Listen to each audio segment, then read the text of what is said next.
Please message us about Dawson's penis. Who said that? We I want say a poll. Do you Well, want you- to talk or think about Dawson's penis I'm on gonna a put a daily poll up on basis? Instagram of whether or not you want to discuss Dawson's penis.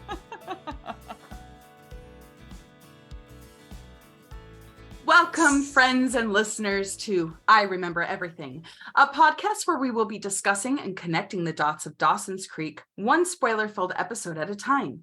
Please sit back, relax, and maybe grab a drink as we talk about every episode of Dawson's Creek in chronological order with all the spoilers. I'm Victoria. And I'm Olivia. And we were two complete strangers and grown-ass women who were brought together by our mutual love of this 90s TV teen drama. Join us as we share our many, many thoughts on the lives of our favorite Capesidians and whether Mr. Man-Meat spends all of his free time working on intricate dioramas. We'll be breaking down each episode, the show's overarching themes, characters, motives, and how it all fits into the bigger picture that is Dawson's Creek. We are so excited for this being our first podcast. So ever. excited. Oh my gosh. We just want to say thank you for tuning in and listening to our first episode. This has been quite the educational journey for us. We have learned that we talk way too much. In the future, we do plan on being more mindful of time and the amount of tangents that we go off on. However, since this is the pilot episode and it sets up so many themes for the rest of season 1 and really for the series as a whole, we just kind of figured we could get away with a really long episode. So stick with us. As we have said before, we are not professional podcasters. Along with that, we are also not professional sound engineers or sound editors. Hopefully you enjoy our witty conversation enough that you will stick with us and look past some of the sound editing boo-boos. It's going to get better, I promise. It can only get better from here. Why don't we just dive right in now? Are we Yeah, ready? Speaking of talking too much, let's move forward. This will probably get edited as well. Let's be honest. Today, we are diving into season 1, episode 1 pilot, also known as Emotions in Motion, which originally aired on January 20th, 1998, was written by Kevin Williamson and directed by Steve Miner. We encourage you listeners to pay attention and take a drink when you hear the word or phrase of the day. Today's phrase is verge of manhood. In this episode, as per Forever Dreaming transcripts, slightly revised by us, best friends Dawson Leary and Joey Potter have been spending the night together since they were little kids in the quiet town of Capeside, Massachusetts. However, at 15, this ritual takes on complicated elements that change and intrude into their comfortable relationship. Though Dawson pretends to think about nothing but filmmaking, Joey knows that sexuality is bound to hit them over the head soon. And to her dismay, it does so with force when the blonde and lovely Jen from New York appears next door to stay with her Grams. Meanwhile, their friend Pacey Witter, who is rather a social outcast, decides to exercise his budding hormones by reciprocating an improbable flirtation with an older woman who turns out to be his frickin' English teacher, Miss Tamara Jacobs. The only sexually satisfied people seem to be Dawson's parents, Mitch and Gail Leary, who still vigorously lust for each other, but behind whose passion may lurk, dun dun dun, an ugly secret. Are you invested now? Are we ready? Really dramatic. Thank you. That's my dramatic reading. Well, you do have professional chops to be able to This back is exactly that how up. I perform too, laughing, screwing up the lines. It's very with people interjecting inappropriate comments. That got me. That did get me. I liked that one. Oh, that's what I'm here for. Okay. This is our pilot episode, everyone. So for the pilot, we wanted to have a little bit of background. The first pilot was actually filmed in April 1997. Final revisions were done before August, and then they began filming in August 1997. They aired it in January of 1998. We just hit our 25th wedding anniversary, our 25th anniversary. We did. And I do think that that's something that is kind of interesting, is that all the episodes were filmed before it aired. So whatever happened in the first season, there was no audience feedback, which it was different back then too. Obviously, we didn't have social media like we do now, where they might cater to fans depending on the feedback. But regardless if there was feedback, this was the show. This was the plan. And whether audiences liked it or not, they were going to sink or swim with it. Right. And you have to remember too, it was very episodic. You wouldn't get to rewatch it till it aired in reruns, which is after that first season's And I think play. that's something that, I've talked to people about, of kind of complaining about show versus tell, that obviously you want to show versus tell, but the thing about soap operas is you tell. And I think with this, due to the time period that we didn't have streaming, we didn't have reruns until the summer, they did have to keep reminding us what happened. I think having the idea they already knew 13 episodes, they knew where they were going. They knew their trajectory. So all the stuff in between's very interesting. And I think that where they go with the trajectory, you could look at this first season almost a standalone, and it could end right there, and it could be kind of a complete story if you didn't go on. Or end at season 3. I mean, that's a better ending. Well,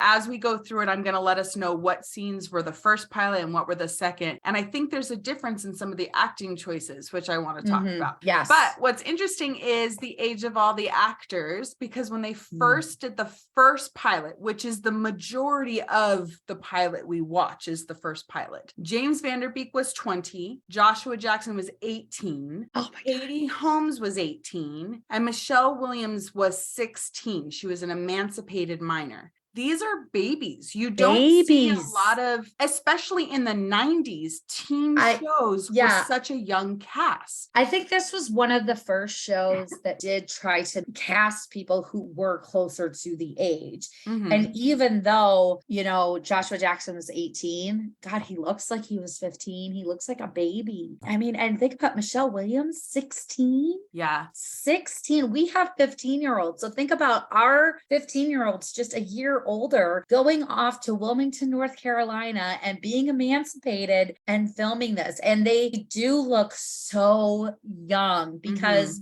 they were. And an interesting thing too is because they filmed it in August and then they finished filming, I'm sure it's actually probably done by November. They didn't film almost a whole year, whereas other casts, it's about a 3-month difference. You get a shorter break. And so you do see that age difference a lot more from 1 to 2 because of that. Yeah, I think particularly with Joshua Jackson and Katie Holmes. Well, Michelle Williams, but I think that's more because of the horrible haircut. I think Joshua Jackson, you really see that.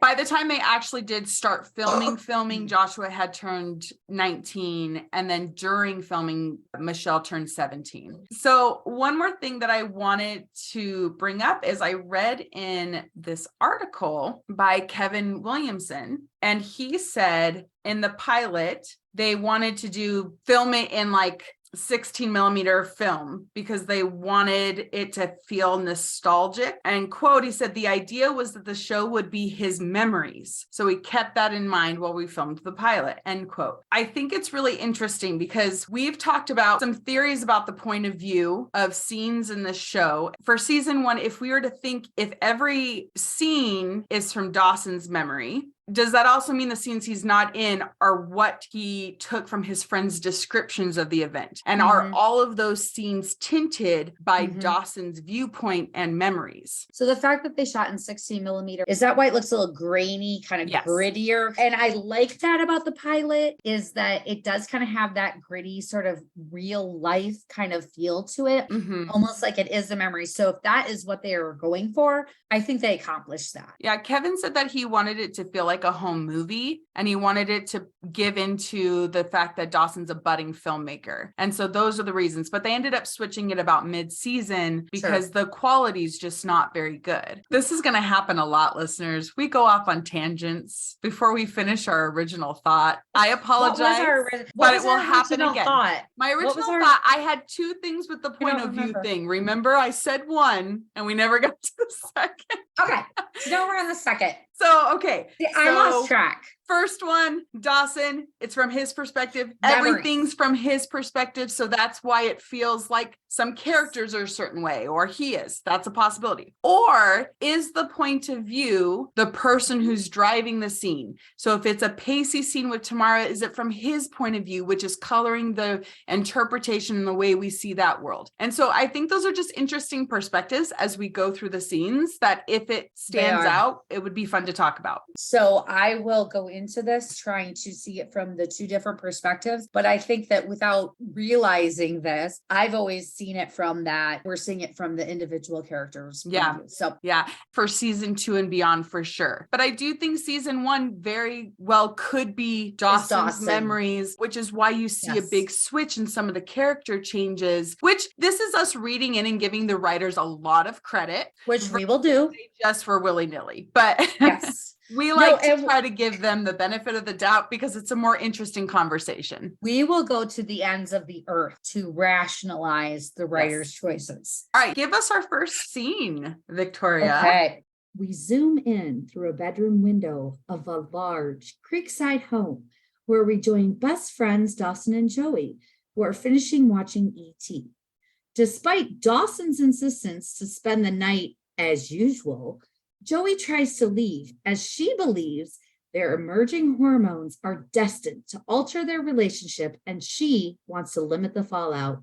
After some tickle fighting, Dawson convinces Joey nothing will change, and she agrees to spend the night. As Dawson and Joey curl up, fully clothed, in Dawson's bed, the conversation has left both characters to internally reevaluate the trajectory of their friendship. So that's how we start. And one thing about this scene is that, particularly for the first season, episodes start in Dawson's room, usually with Dawson and Joey watching a movie. And usually it is the preview of what the episode is going to be about. Somehow the movie that they're watching or the conversation that they have foreshadows what we're going to learn in the episode. So this cold open is a preview of the entire series. This is the thesis of the show. Can friendship survive puberty? And what I think is that not only is it about this show, can Joey and Dawson's friendship relationship survive puberty? It's about all relationships. Can any relationship survive it? I will make the argument throughout this series that I think this show is as much about the relationship between Pacey and Dawson as it is about Joey and Dawson. Sometimes more. That is a theory that I have. And I think that we do frame it, obviously, in this first scene that we're setting it up. How are these two characters going to move forward? Yeah. We have Joey saying, very famous line, you have genitalia. And Dawson says, I've always had genitalia. Now you have more of it. And he says, how do you know? And she says, long fingers. And what I will say to that, Josephine Potter, is will you please take a look at how long Pacey's fingers are? I was waiting to see how quickly you would get to Pacey's hands. Did not take long. Or not fast enough. That's the real thing. Can I first say, I loved your idea of it being a thesis for the whole show. And I very much saw lawyer Victoria, your argument, like, all right, here's what I say. And I'm going to prove to you that this is more. That is interesting. Stick around. What I'll say is one question I always had was why tonight? Why did Joey decide that tonight is the night that I'm not sleeping over anymore? I always interpreted it as Joey being like, I'm in love with you, but new year, new me, I can't do this anymore. I am no longer convinced that Joey knew she was in love with Dawson at this moment. Yes. And that is something new that I honestly discovered. Really? Yes. Yes. And my notes actually really surprised me, having watched the series so many times, that I all of a sudden had a new perspective. That I was Yeah. like, wait a minute. I'm not sure that Joey is treating Jen this way because she's in love with Dawson. And I'd always been convinced of it. So I'm really interested to talk about that a little bit more as we go forward. I think that for a very brief cold open, especially in a pilot, they do a good job of establishing these are two best friends and they're going through something. We get a feel for their friendship, just even their physicality. They have a tickle fight. Okay, can I say, if that bed wasn't so squeaky, it would be less sexual than it is. But that is a squeaky bed. It is a squeaky bed. And it's hard because is it I don't think that either one of them think it's sexual. No, I don't think so but either. It comes off is. sexual. I don't think they're going, oh my gosh, I'm attracted to you. I think they're like, oh my gosh, this feels different. Is there anything else about that scene that you feel that we missed? I did have some stuff about the set for Dawson's bedroom. So we know that it changes from the pilot to episode 2. Yes. And it's really interesting that they originally went with making Dawson's bedroom very much a boy's room. They purposely painted it to have more dinginess to it. They set dressed it where it was very full. There was a lot of knickknacks. There was a lot of like half figurine toys, clutter, but it feels like a gross boy's room. And so it's interesting that the network decided to change it. It's like they took away this realism and were like, no, he's got to fit this perfect boy look. Yeah, I think that it's also a reflection of what they were trying to do with Dawson's personality, that Dawson is the kind of boy who would have a clean room because he is the quote unquote good boy. And that is how we are supposed to see him. I put as the protagonist, he needs to be the perfect boy, not the gross boy, not the messy boy, not the average typical boy. That was Pacey's job. Pacey's job was to represent what a typical boy was, that they were sex crazed, that they were inappropriate, that they caused trouble, that they were slackers. That's the average boy that Pacey was supposed to fit into. And Dawson's supposed to be this step above. Pacey is more, I think, probably authentic and realistic than Dawson. And I think part of it is the network at times shoving down our throat how good Dawson is. Yeah. And I think that we'll see that throughout, I think, the series. And I think they also were like, what girl would want to hang out in a gross boy room? And they wanted it to be more practical for a girl. They later show Pacey's room one time, like him as the teen's room in episode 3, None of the Above. And he has a messy, cluttery room.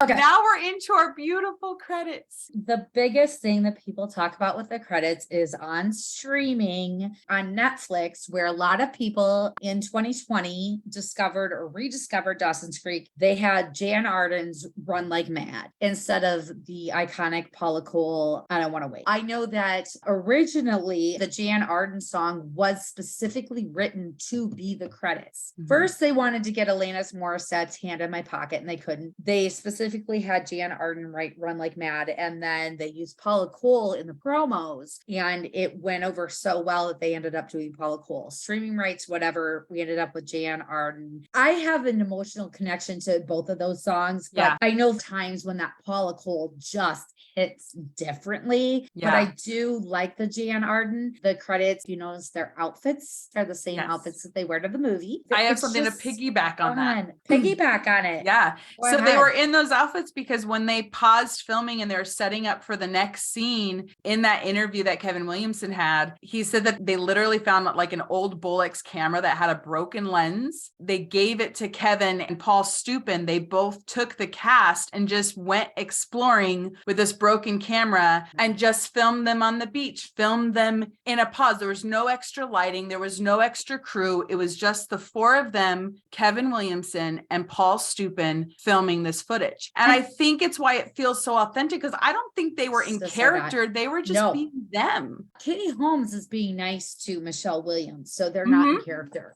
Yeah, those credits capture that home movie feel, capturing these moments of puberty and growth and change on a handheld camera. And that's what this show does well. Just the fact that we had a theme too. Dawson's Creek was one of the first shows that really incorporated music and used popular music integrated into the show to convey things. Yeah. And I think that they pushed emotions a lot with it. Yeah. Yeah. And that starts right off the bat with the theme too. Okay. All right. We ready for the next scene? Yeah. We get our first glimpse at our budding filmmaker in action. Dawson's filming a horror movie, which stars his best friends, Joey and Pacey. Groups, fighting, bickering, and irritation is soon interrupted by the breathtaking Jennifer Lindley as she steps out of a cab arriving from New York. Jen is here to stay with her grandparents in Capeside and will join Dawson, Pacey, and Joey as sophomores in high school. Dawson is clearly taken by Jen's beauty, while Joey has nothing but the stink eye for the new stranger. The beginning of the scene starts with Joey sitting on a pier, whatever. And you've got beautiful sailboats going on. And then she gets pulled into the water by Pacey. It is slammed down our throat that Joey is a tomboy, but she is wearing a pretty skimpy bikini top. And I think it's interesting that she wears this for Dawson's movie at Dawson's request. And I don't think it's because of sexual things. I think it's because she is used to doing what Dawson asks, whether it is a skimpy bikini top or getting pulled into the water. And so that I just think that gives us a little bit more insight into their friendship. Yeah. What's funny too is when she comes out and she and Pacey are like fighting, I know she says to Dawson, "I'm not playing the victim." She's like, "I'm not doing it anymore." But of course she does.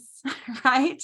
It is interesting who he has do what, how he has Pacey playing the monster, how he has Joey playing the victim, how he has Jen playing the heroine, because that is very reflective of how he views them in real life. So it's interesting that that's right away, we know how he views them. I like how you said that about how he sees them in real life, because everything is a movie to Dawson. He tries to script his own movie. And there are times that the characters refer to themselves that we are just Dawson's character. Pacey uses "I'm a sidekick" as his reference to who he is in relationship to Dawson. Dawson struggles with reality and what he wants to be the reality because he wants to write his own reality.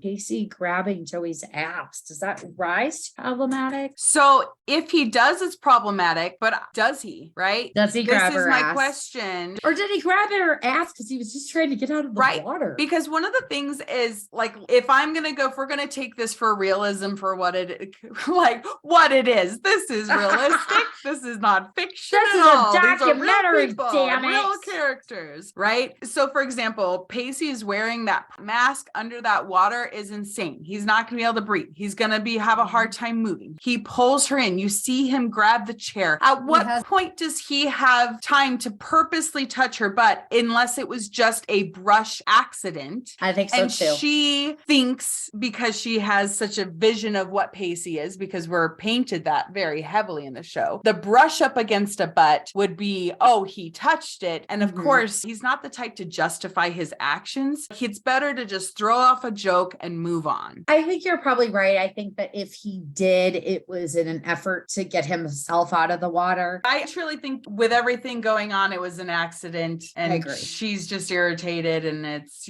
that's she has a lot of anger. Yes, she does. So let's move on. We now have the point where our lovely Jen Lindley drives up, and all of a sudden in Dawson's Hollywood world, here comes the Hollywood woman of his dreams, slow-mo walking towards him in the grass as him and his friends rush to go meet her. And I have to say, they literally are like running down that dock. I honestly think the timing was off, because they are like, ooh, we got to get to our spot. Let me tell you. Yes. My thought is that if I saw Jen Lindley emerging for a cab, I would be running down that dock as well, because goddamn, does she look amazing. Yes, she does. Yes. the color of her hair is so golden and the lighting. Obviously, later we learned that she's this wild child from New York, but this is a very sweet sundress. Although it does rise up very high. Yes, there's when a she big slit. walks. But again, if we were going from Dawson's perspective, he can Yes. also be overly sexualizing this sweet dress. Yes. But she looks so beautiful that that you can ignore her cowboy strut. You know, does that not bother you? She's definitely worked on it over the years. She has taken dance. She looks great in that awkward teen. I know that the Michelle Williams cowboy strut is a very well talked about subject. I don't listen to as many podcasts, so I guess Gabby and Zoe on Dawson's Creeps, they cover it extensively. All right, which is amazing because they love Michelle Williams so much. And they think she's the most beautiful person in the world, but they will give her slack on that. And I will say that until I listened to them, it never really occurred to me. Really? No. Really? And there are moments that, say in the season 3 finale, True Love, when she's like marching up to Henry, I see it. Yeah. But it's not something I ever noticed on my own. Joshua Jackson has a little bit of one too sometimes. Not all the time. How dare you? How dare you besmirch him? There's no. I'm sorry, listeners. The podcast is over. The podcast is over. Friendship done. Friendship done. Podcast over. She besmirched J-Jax. Okay, when you see J-Jax do that, will you please point it out to me because I have never. I don't want to ruin your vision of him. No, once you see it, you can't unsee it. I don't want you to do that. I will not do that to you. He deserves to be perfect in your eyes. Okay. He will always be perfect in my eyes. It doesn't matter. I will just then instead imagine that he is Cole from The Affair, who has just climbed off his horse and is striding towards me. Don't even get me started on that. Let's get back. Okay, so anyway, Jen Lindley is beautiful. Right, but I have to say that Michelle Williams in this scene, she gives me major Cindy Lou Who vibes in this shot. Okay. The way her face is with the blonde hair, I'm like, I don't know. I just it's just got like the flip at the end of the hair too. Yes, like all Cindy of Lou. it gives me this like innocent, whimsical feel of like a But she's supposed to be very innocent. Again, if we are looking at this from Dawson's point of view, and these are Dawson's memories, she is a caricature of innocence and beauty. Yes. And that is what we see emerge from that cab. You can ignore the cowboy walk.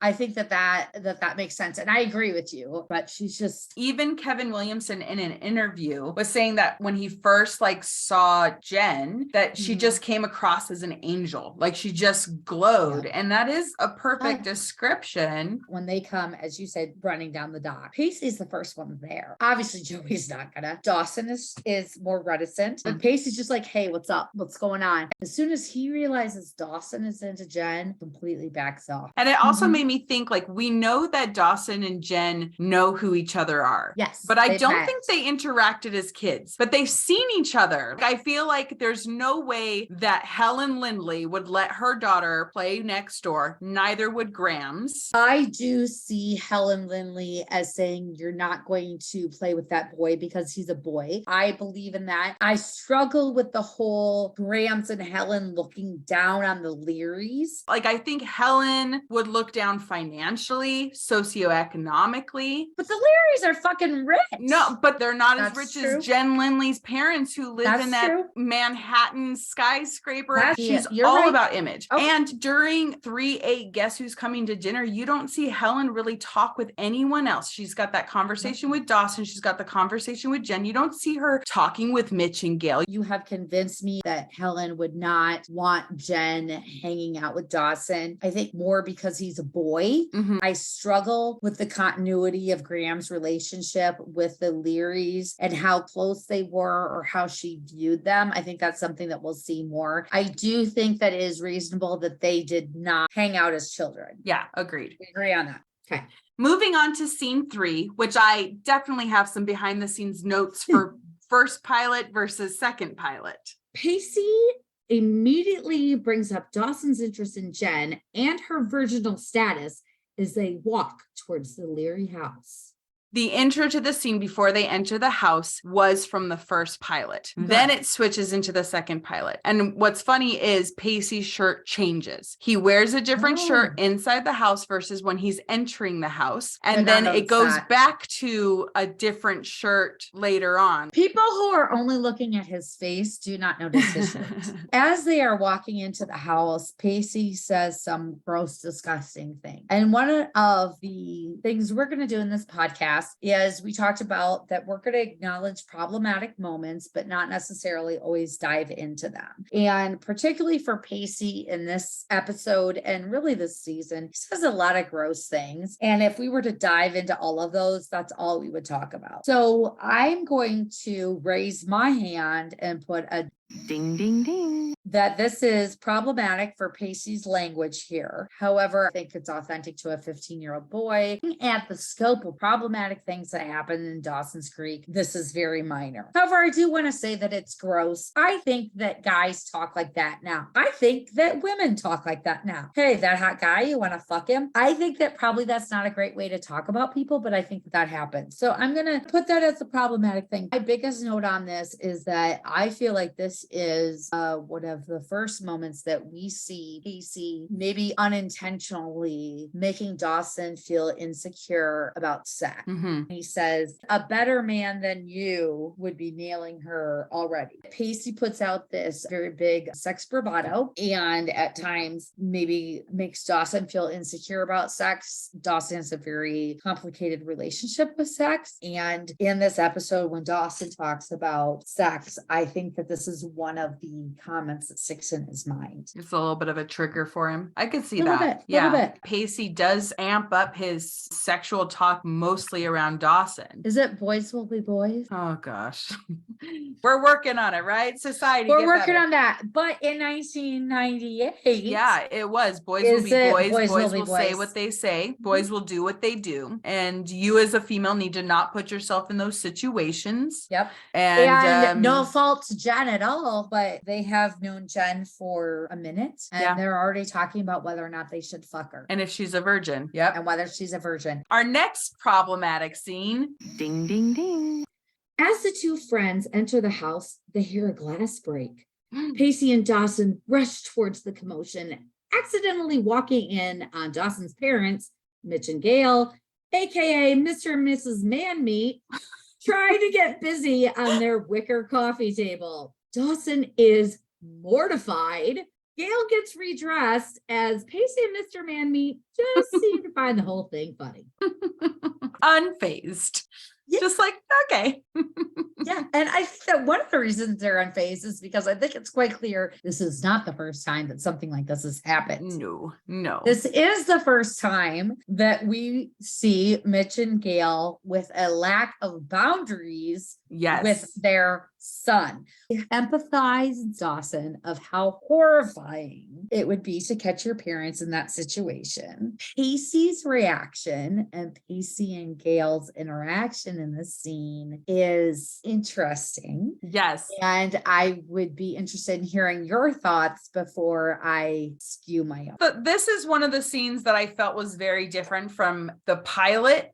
Versus to this one. In the pilot, it's so much more innocent of like, hi, Mrs. Leary, here we are, I see you, right? And in this second pilot, it's, hey, Mrs. Leary. He's got the eyebrow waggle. It's like very sexualized. And then not only that, but he's like talking to her as she's dressing. Like the fact that they're like eye contact talking as Gail is buttoning her shirt up is a whole like, why? Okay. So, and maybe this is my Pacey love coming out. I don't think it as him being like pervy on her. No, but I think this was a director telling him to make it more this, which then it's reading this way. I think the way it was filmed creates a really gross sexual tension that shouldn't be there. I hear what you're saying. I didn't feel the gross sexual tension, and I know I've heard other people talk about it too. I saw it more as this is not the first time Pacey has seen this. Pacey is charming. Pacey Pacey is just like, I'm going to take this really super awkward situation And and make a it. joke about it. And so he's gonna be like, hey, I like your new hairdo. And she is completely charmed by him. Yeah. And I didn't see it as sexual. And I also thought to myself is, we know Pacey's home life is fucking awful. Yeah. So maybe seeing parents having a sexual loving relationship to him was kind of cool in not a sexual way. Right. Of course, I'm a Pacey apologist, but maybe the delight that we see in his face is not the fact that he caught his best friend's parents almost fucking, but the idea of, hey, maybe parents aren't assholes to each other all the time. I can see that. I will also agree that I feel like I have been heavily swayed by other people's opinions on that, because I don't know that the first time I watched it, that was my initial reaction either. I truly felt that the reason people see the sexual undertone was director and film choices. I see what you're saying, and reading it from that point of view, I 100% can see that. And I think also that one of the reasons that people see it that way is because of the next scenes that we have with Pacey going into the Tamara thing, because I've heard other people talk and they're like, well, he was just sexualizing Dawson's mother. Of course he's going into this. I think that there's space to see it as two different things.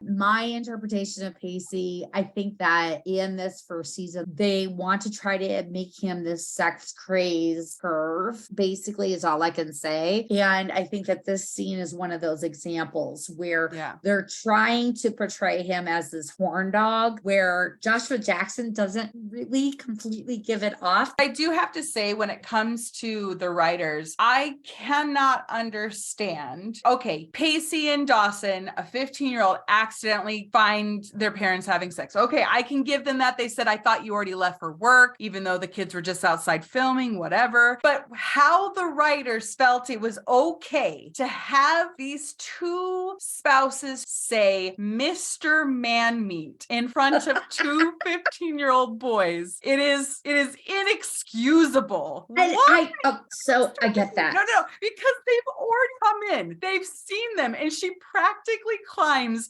on Mitch's lap anyways. Not practically. Mr. Man Meat. So, why? Yes, but I do like the fact that they are giving us this married couple, these parents who have a healthy sex life, that are not afraid to be demonstrative with their affections. Are they too demonstrative? Absolutely. I really think they could have gotten away with them like making out. It doesn't have, like, a teenage boy would still go, Mom. No, you're absolutely right. But if we did not have this scene, I don't think that some of the other things that happen in Mitch and Gail's relationship would make as much sense. Yeah. For the way that they go with the story and the character development, it's understandable why they have this scene. I think actually her calling him Mr. Man Meat is the least offensive thing about this scene. I think the fact that her tits are out and saying, why, thank you, Pacey, is way more offensive than her calling Mitch Mr. Man Meat. Yeah. Like, she could have at least turned her back. And the truth is they definitely didn't go for realism in this. They went for the comedic effect, because a real scene, like, let's be honest, any real kid would just turn and walk out of the room. They'd be like, and whoop, I'm out. There'd be no conversation. There'd be no, like, you caught me. We have to give the fact that this is TV. This is not real. Yeah. I mean, nobody wants to watch my real life of me coming home and hanging out with my dog. I mean, you would. How much Dawson's Creek's in the background? I'll watch Dawson's Creek in the background. I mean, and my dog is adorable. But obviously we know this is all heightened. But I think that really, if we're going to struggle with whether this is a sexualized horn dog Pacey moment and a kind of Gail kind of sexualizing Pacey too moment versus what really happened, I think that if we look at it from that idea of this is Dawson's memory and this is Dawson's point of view, he's so embarrassed. He sees Pacey as a certain person. I think that it makes sense from that. I don't think that that is what really happened. All right, we're moving on to scene 4. Joey Already? I know. What, 2.5 hours later? Joey arrives via rowboat to our humble home across the creek. We meet Joey's sister's boyfriend, Bodie, and a very pregnant sister, Bessie. The two sisters share their mutual love for the word orgasmic when tasting good cooking and bicker over borrowed clothes before Joey retreats into the house. So I think what I think is important of this scene is that this is where we see Joey's house. And the juxtaposition between Dawson and Joey's. Yes, this is really the show highlighting that Joey is from the wrong side of the creek. It's a small house. It's one story. There's a couch in the front yard. One thing I love about it is there's like hand painted chairs. It's very kind of artistic. One thing that I wish that the show would have leaned into a little bit more that we see in this episode is kind of hippie Bessie. Yeah. Artist Bessie. It's very whimsical. Very. But and it's just this episode. It really is. It is. It's an eclectic kind of household. He's quirky. Yeah. And I wish we saw it more. I do wish we saw more quirky Bessie as well. You never see her relax, have a hobby or anything except in this episode. And it's so disappointing. It is. And can I just say, this is one of my favorite looks of hers too. Like it's so effortless. She looks beautiful. I love Bessie in this. With the orgasmic things, this is what to me is the first instance of Joey Potter sex bravado. There's a lot of talk in the show about later on Joey and her reluctance of sex, her fear of sex, her insecurities about sex. Yes. And in season 1, how she's very vocal about sex. She seems very comfortable with sex. I think it's all a bravado. When Bodie gives her the whatever to taste and she says orgasmic, she says it very flatly. She just says, oh, orgasmic. And I think that that word is just something that living in a household of 2 young adults, I think that she latched onto this word without really understanding fully what it means. And I think that we're meant to see the connection between the sisters that they both say this word. But when Bessie says it, she's like, orgasm. Like they say it very differently. And so I think that it's Do you have a side hustle as a phone operator? That was like a very sexy way. You did a very good job. Oh my goodness. Well, I can always use some extra cash. So if you can hook me up with that. So I think that Joey is using words that she does not fully understand. Yeah. We'll talk about the Crisco and leather straps. And when she's like, what do you use that for? And I'm like, I don't think she even knows. So she also thinks Dawson has a big penis because he has long fingers and he has neither. Yeah. I really don't enjoy imagining Dawson's penis, though. It is something I try to stay away from in my mind. I don't really know anyone who does. I don't. I mean, I'm sure. You know what, listeners? If you enjoy the idea of thinking about Dawson's penis, let us know. And you don't have to be upfront about saying that, but just be like, oh, I'm into Dawson. Just because I would like to hear that point of view. Olivia is ready to piss herself. She's like, Victoria, stop. Please message us about Dawson's penis. Who said that? We want a poll. Do you want to talk or think about Dawson's penis on a daily basis? I'm going to put a poll up on Instagram of whether or not you want to discuss Dawson. Okay, but here's the thing: is we are literally going, "Hey, let's talk about Dawson's penis," but we're like problematic. Pacey saying, "Do you want to nail Jen?" Ding, ding, ding. We're such hypocrites. Yes, we are. We own it at least. Okay, scene 4. I feel like that's it. We get a picture into her life. Let's move on. First of all, this is from the second pilot. Pacey has a haircut. It is now that Caesar haircut, taking away his beautiful curls. Pacey and Dawson are working at Screenplay Video when fellow employee and owner's daughter, mean girl Nellie Olson, takes time out of her Forrest Gump reshelving dilemma to bicker with and insult Pacey. At the beginning of this scene, when we meet Nellie, the first thing that she says is she's not sure if she should put Forrest Gump in the comedy or drama section. Pacey's response is to call her a wet brain, which is obviously to call her stupid. And she tries to do it under his breath too. He's not trying to just say it outright to her. He says it to Dawson. Yes. So then what we have here is... Ouch. we have our first instance of the Pacey Twitter punishment watch. There was a Jen Lindley punishment watch in Dawson's Creeps. And so when we decided to do this, we reached out to them just to make sure we weren't stepping on their toes, and they gave us their blessing. Pacey gets shit on all the time in this fucking show. And this is the first moment. What Nellie says is, And who am I, Nellie? Nobody. That's the point. You're not there. You don't even exist. Because if you did, I might have to respond to your pathetic little under-the-breath one-liners. But instead, I take comfort knowing you're vapor. Non-existent, nothing.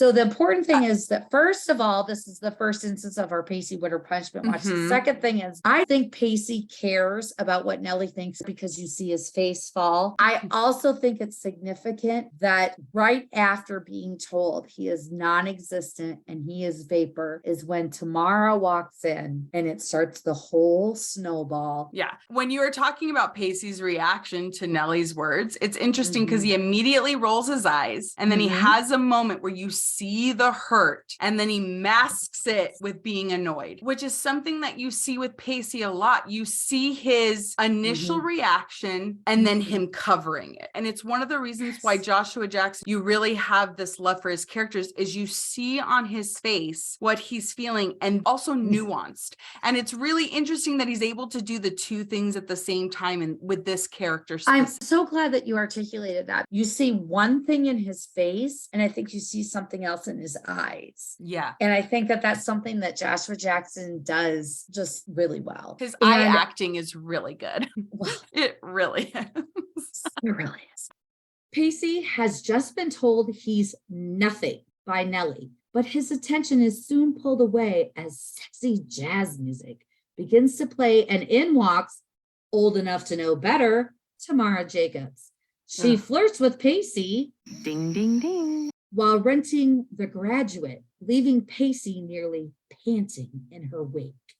She walks away and he is lust struck, as I like to say. I don't want to say love struck. I will say lust struck. In watching the first pilot to the second pilot, I think that in the first pilot, Pacey in this interaction with Tamara is more aggressive up front. His line delivery is not as nervous and awkward, especially at the beginning of the conversation with Tamara. When Tamara walks in the first pilot, she's wearing a black kind of pantsuit, not super sexy. In the second one, she's wearing a super short sundress. She looks very much like the introduction of Jen, and she is super sexy. To continue off that, they changed her costume, her hair, her strut. The angles was definitely more of a male gaze. They scan up her body versus before she's just walking in. They really did hypersexualize. And what's interesting is if we're going to shoot forward in 622 Joey Potter and the Capeside Redemption,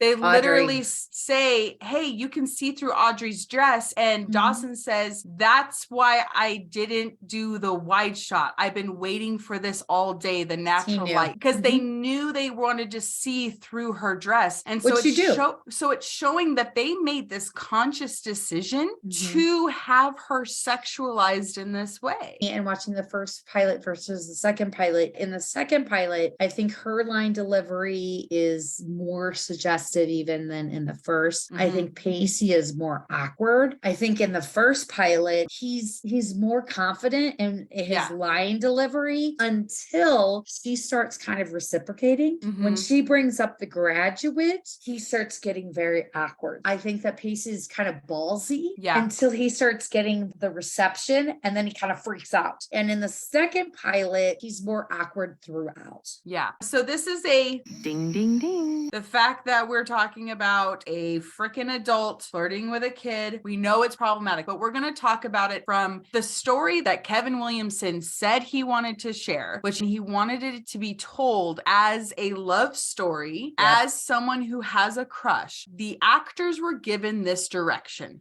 So let's talk about it like that. We don't like it. This is how it was presented at the time. So obviously we want to be very clear. There is no doubt about the the fact that she is a pedophile. We will not excuse her behavior. No. What she does to Pacey is absolutely atrocious. It traumatizes him. And if you watch the entire series, it affects him throughout his life. One of the things I struggle with in season 1 is how they depict Pacey, how they wanted him to just be a horn dog. And that from the first pilot to the second pilot, I think they actually made him less of a horn dog in this scene. I think they made him more of an awkward teenager than in the first pilot. I agree. And from a actor and director standpoint, Joshua Jackson did what he was told. He was a 15-year-old awkward boy having a crush on an older woman. Yes. His inability to form the sentences, his interactions of just being that turn to mush teen boy, can't put words together. His swallow when he looks at Dawson and he's like, oh, thank you. When he hands him the VHS tape, he like it's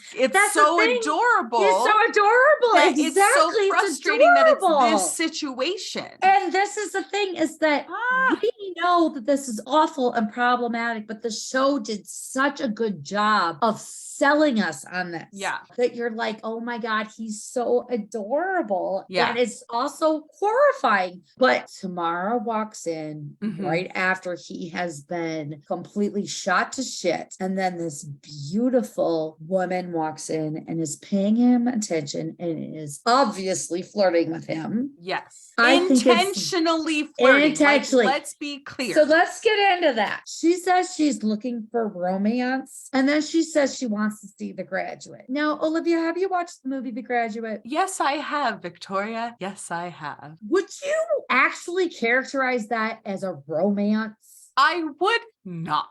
I would not characterize that as a romance. Not at all. Quite dark. Yeah. Quite dark. It's not a happy ending. It's not a romance. If you are vintage and you want a romance, you are not going to say The fucking Graduate. Yeah. Especially if you've seen it before, which she has. She is just bringing it up because of the plot point of an older woman and a younger man. It is not a romance, Tamara. Shut the fuck up. Yeah.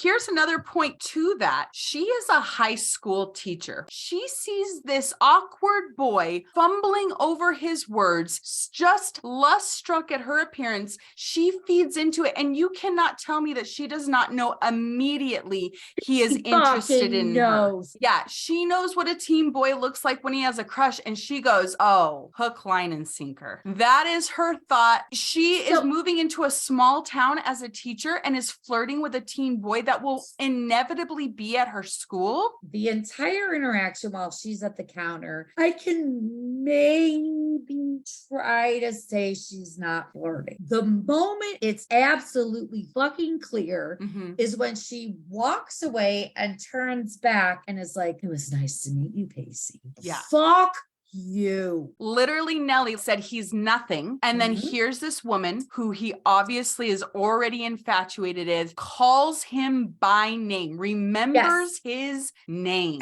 Like, no, the entire thing is completely inappropriate. Yeah. And we know Pacey comes from a home where all of the language he receives is negative. Yep. Even his friends look at him as a horn dog. They don't really believe him. That's why we have a Pacey Winter punishment watch. And we even know he says he's not good with girls.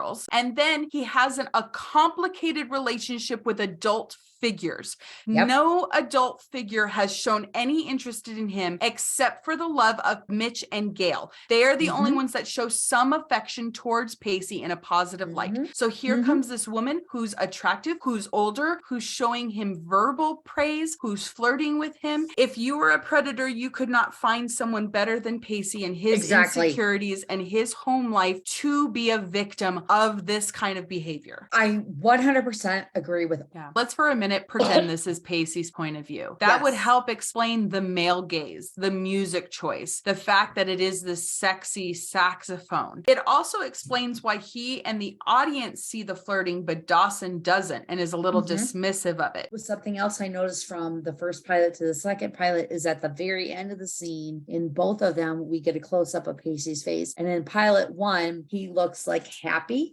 He still looks confident of, no, she was flirting. Whereas in the quote unquote real pilot, he looks confused by And it. questions it. Questions it. Was I making that up? And I think that as the audience, we're kind of saying that too. Like, did that really just fucking happen? Yeah. Like, did she really just fucking flirt with him that way? Yeah. And I think with Pacey too, there's a lot of times that he has justified so many things away in his life. We see it a lot. He's been gaslit a lot to not believe what he's going through. It's not that big of a deal. I am a loser. I am all these things. Like, he's very influenced by people's perceptions because he doesn't trust his own because of the home life that is established by the show later on in seasons. I completely agree with you. And I think that we continue to see it in this episode and through the entire Tamara Pacey storyline of the confusion. And if you are in a situation where you're gaslit repeatedly, you question reality in so many different ways. And so if someone is challenging your view of reality, instead of being firm and no, this is reality, you question it because you have been conditioned to question it. And if Dawson doesn't believe this is happening, no one else is going to believe it. So there's no real reason for him to bring it up or talk about it with anyone. So he just kind of keeps it hidden. He doesn't mention that it is Tamara. After this episode, that conversation's gone. After Tamara kisses him, he becomes kind of closed mouth about it all. He just says there's a girl that he's kind of going after. I think we can continue talking about this forever because we love Pacey so much. In the end, he is a child seeking after an adult, and it is not his responsibility. Like, he shouldn't be flirting, but guess what? He doesn't have the greatest home life. He is the perfect person for her to drag along. There is a reason why we have a law that says that people of this age do not have the maturity level to make these decisions, particularly with a person who is in a position of power. So you're right. We can talk about it forever. Let's move on. Before you describe it, I am just going to say the music in this scene is exquisite. Dawson sees Jen sitting on the dock, enjoying the view quietly by herself, and then invites himself over to tell her all about the movie he's making. Jen reveals there's tension between her and Grams because Jen doesn't do the whole God thing. Dawson goes on to tell Jen he rejects reality, and instead of being alarmed, Jen agrees to go into his quote studio. What are your thoughts on the scene? It's an absolutely gorgeous scene. The sunset, you've got Michelle Williams. This is the first thing we learn about Grams, is that she's religious, and we know Grams' religion is very important to her, and it is an important character point. There were a lot of aspects to Grams' personality, but in this first episode, that's what we learn about her. Dawson tells Jen about that he's making a movie, and we get the iconic line, I reject reality. Which is the perfect definition of Dawson. They say it in the first episode. They set up so many things in this episode that continue through the whole series. And I know I already said I had a thesis for the show, but my second thesis would be Dawson's projection of reality. And part of that goes to what we were talking about, Dawson creating his friends as characters or caricatures. He wants to create his own reality, and we see him do that. And someone said to me, I reject reality, and you're like, what's going on? And Jen's just like, okay. For reals though, her at hearing Dawson saying that, I think it's more of her face too. It's like a mixture of her face and the way she says, like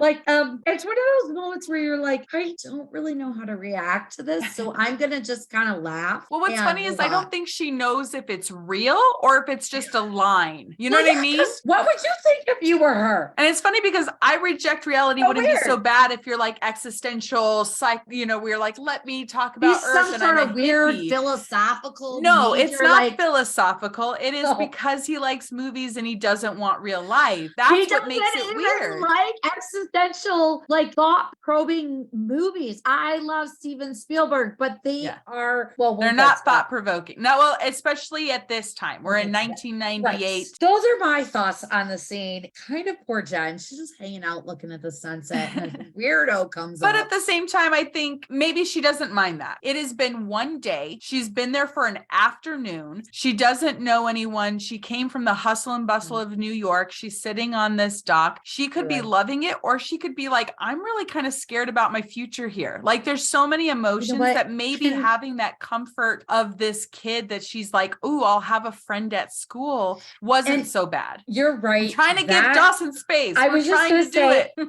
Thank you for that. That was my Dawson bias being like, Jesus Christ, sitting here hanging out, looking at this beautiful sunset, listen to Sophie P. Hawkins and this fucking weirdo comes up talking about how he rejects reality. But you're right. She's scared. She's confused. She's lonely. He's harmless. And also think of it this way, like she's just coming from a reality herself she doesn't want to live in. And she's meeting this guy, Dawson, who's saying, I reject reality. I live in this filmmaker world. And there is this feeling of like, maybe her O is like, oh, how does he do that? Who is this person? And how is it that this is his world? And maybe it brings on her intrigue for him because she more than anyone would want to reject her current reality. No, I love that because not only does she want to reject her current reality of New York, but she is reinventing herself, create a new reality. Mm-hmm. So that, wow. See, this is what I mean. I've seen the show a million times and you just knocked me on the floor with something I had never fucking thought of before. Yeah. So she does agree to go see his room. She wants to know more about him. You can't tell me that she wouldn't be like, you know what? I've just traveled. I'm really tired. I think she wanted this friendship. I think she wants to know, well, why movies? Why reject it? Even if she thinks he's kind of weird or kind of dorky, I think you're right in the sense that here is someone that she can at least go to school and know and say hi. Let's move on to the next scene. Dawson opens his bedroom door to reveal his studio to Jen. The walls are covered in Spielberg posters and memorabilia. Dawson goes on to try to charm Jen by telling her his theory on life, that all mysteries in the world and all of life's questions can be found in a Spielberg film, and that he worships him like a god. If you were Jen and you walked into this quote unquote studio that was wall to wall Spielberg, and you had someone say that he worships this director in a godlike way, and he believes that every life's question can be answered by a movie made by this director, how do you think you would respond? The way he talks about Spielberg is like a religion. So I think it's interesting that Dawson's family that doesn't really have religion, he's almost created his own in a way. And two, from Jen, who comes from a religious background, I would be a little weirded out. Does Jen come from a religious background, or is her grandmother religious? I don't think Helen Lindley is taking Jen to church every week. Okay, I have mixed feelings on this because I think she probably did as a kid whenever she comes and visits her grams. You're right. I think it depends in what circle Helen has associated herself with in New York. It could be a status thing and she would insist on Jen going for appearance's sake, which would then lead to her even more being like, whoa, this is why I have a hard issue with religion. We know about her trauma later on. And so the levels of shame and guilt that come with religion when it comes to sexual trauma, especially, can be very triggering. So I think she's had to have it around her more in some way that she's like, I have a thing against religion. At the very least, she has that baseline from her experiences with Grams. And enough that she has a strong opinion about it. And I think from Dawson's point of view, he thinks he's being very charming and passionate, but trying to be as unbiased as I can, it's a little creepy. But you could have someone say the same thing about us. We're like, I watch Dawson's Creek. I read Dawson's Creek fan fiction. I am now doing a podcast on Dawson's Creek. But I wouldn't say that I look to Dawson's Creek to solve my life problems. I love Joshua Jackson. I love his hands. I may worship his hands, but not as a god. I'm sure it would be a godlike experience if those hands were on you. I'm just saying. Yes, it would. I'm so sorry. I hope my husband's not listening. This is why I don't have a husband.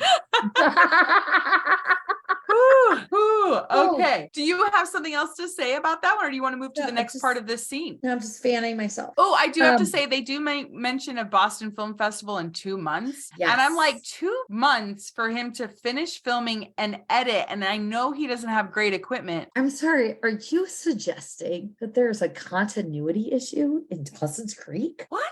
I am appalled that you would suggest such a thing. I think it's, again, I know it's one of the things we just accept as Dawson's Creek fans, that it does, like, there is no consistency with schedule. There's no consistency with days. Okay, you're right. Because I think that one of the reasons that actually is valid to point out is because that helps us track the timeline of Dawson's relationship with Jen and the whole first season. Yeah. So I knew I had a reason. Yeah, I found it for you. During this brief scene, Joey is climbing up her personal ladder to Dawson's room. She pauses at the top, listening and waiting for Jen to leave. Because this is the first time we see Joey's ladder, which is, of course, an iconic thing of Dawson's Creek. So as Joey's climbing the ladder, she hears Jen and Dawson talking. And this is where he's talking to Jen. He's like, I don't do victims. I see you as this heroine who ends up saving the day. Why is Joey hiding from Jen? Yeah. I'm not sure, because she could have just come in and been like, oh, hey guys, what's up? She does not want Jen to see that she's climbing the ladder into Dawson's room. Why? I don't think she wants to be the one, A, to interrupt, and 2, to feel like she's not wanted there. And I think if she was to go in there, it would be proven that Dawson's going to give his attention to Jen. And I think she's curious, how is Dawson reacting with this new girl? What other girl has been in Dawson's room besides Joey? And maybe kind of a panic moment of that she's climbing and it's like, oh my God, there's a girl in there. What do I do? Yeah. Joey climbs in through the Dawson's window to find him watching and rewatching his mom's newscast on his VCR. Dawson casually tells Joey he thinks his mom is having an affair with her co-anchor, Soft B Bob. Joey insists Dawson is just trying to find conflict in his seemingly perfect life. But that doesn't detour Dawson from playing and replaying his mother saying, back to you, Bob. So this is a weird scene for many reasons. So I actually, when I was watching this, what came up to me was more questions than thoughts. Yeah, and there are a lot of questions. Why is Dawson even entertaining the idea of his mom cheating? I had the same note that made this 15-year-old boy looking for problems in his parents' relationship specifically? There's a million things he could look for to have conflict in his life. Why is it that he's looking for problems in his parents' marriage and fixating on it? And I know we know there's unhealthy boundaries and maybe that's part of it, but it's so much that he is obsessively watching and rewatching, because how many times did he watch this clip before Joey got there? It is and obvious continues to, as the scene fades out, continues to watch it. And this is a theme through the rest of the episode of Joey and Dawson talking about him looking for conflict in his life. Where does this come from? And the only thing I could think of is that from a quote unquote director standpoint, as Dawson sees himself, if he were to direct someone to say the words back to you, Bob, in a way to try to convey some sort of sexual or romantic relationship, he would maybe think to direct them to say it in this way with the soft beat. Maybe because we know obviously Gail is fucking soft Bob beat. Soft B Bob? Yep. So maybe this is Dawson does have an ability to observe reality. And so something about him has been able to pick up on some cues that his mom is having an affair. Now, I think that that's a really big reach. I don't think that there's a rhyme or reason to this other than to set us up for later in the episode. I agree. I don't know that there is a real reason that a 15-year-old would hyperfixate onto his parents' relationship like this.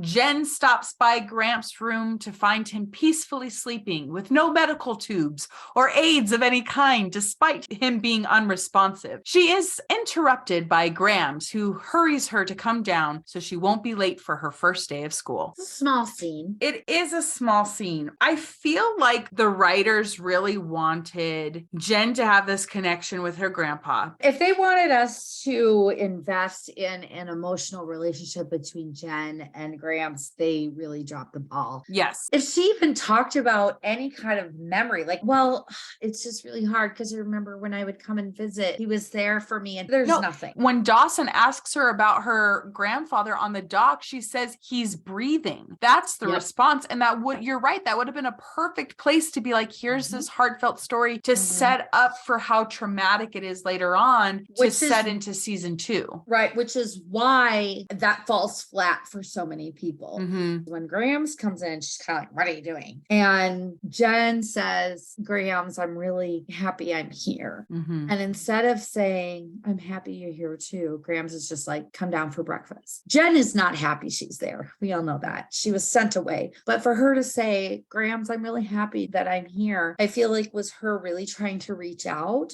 And especially if we're saying this is Jen's perspective at this point, this feeling of like, I'm trying, I'm even reaching out to my grandfather, and then to be cut off from that, not only physically from that interaction with her grandfather, but then emotionally from her grandmother. It is very telling of that relationship within a short time from her perspective. In a very simple scene, we got some interesting emotional aspects of the characters. This is also, by the way, before Grams commits to that mid-Atlantic accent. I wonder if they did the accent to age her, or if that was a direction she went to make it feel more of this class difference too. Not just her older, but a class difference. Because you see the difference in the way Graham's reactions are more shocked. She seems more flustered in episode 1 versus the other ones. So Grams and Jen settle into their awkward morning. Jen tries to learn more about her classmates, but instead is warned to stay away from those Dawson River kids. But their real conflict is revealed to be about their clashing religious beliefs. Grams is a very religious Christian, while Jen is a self-proclaimed atheist. It's a rough one. Yeah, this one is. They established that difference right away with the breakfast and coffee thing. Jen is from New York, so she drinks black coffee for breakfast. Like her heart, her soul, those evil New Yorkers. To me, this is lazy character development of, well, she's from New York, so she drinks black coffee. Right. Grams and her relationship with the Learys. One of the things that she says is that they don't go to church. They are the wrong element. When I was growing up, my mom would say, well, they don't go to church. And so therefore they were bad people. Whether or not you went to church was a defining characteristic, or whether they were someone you should hang out with. You are not as morally good because you're not in it, which is so ridiculous. To think that you have a monopoly on morality, whatever religion you are, is ridiculous. I do love the way Grams talks about, and that Potter girl climbing in and out of his window for the past 10 years. I mean, it's just... What's normal? Those damn Dawson's River kids sleeping in each other's beds and whatnot? It's iconic. It's iconic. It is something about when this show aired, how it was viewed. This was this teenage sex show. They do talk about sex. If you really think about how many people have sex and the circumstances of when they have sex, it's actually pretty tame. They were talking about it in a very adult way, which actually I think we should encourage. It was just so scandalous. Why was this so risque when they really didn't do much? Think of back in the day, 1998, you had one TV, maybe two. You would watch your show, parents would be making dinner in one room doing this. So when you saw things, or visibly they're having like these interactions, or like cutaway scenes that lead to the fact that they're having sex, that's a very visual thing. Whereas Dawson's Creek, they're talking about sex, they're talking about orgasmic, they're talking about penis, and a mother from the other room.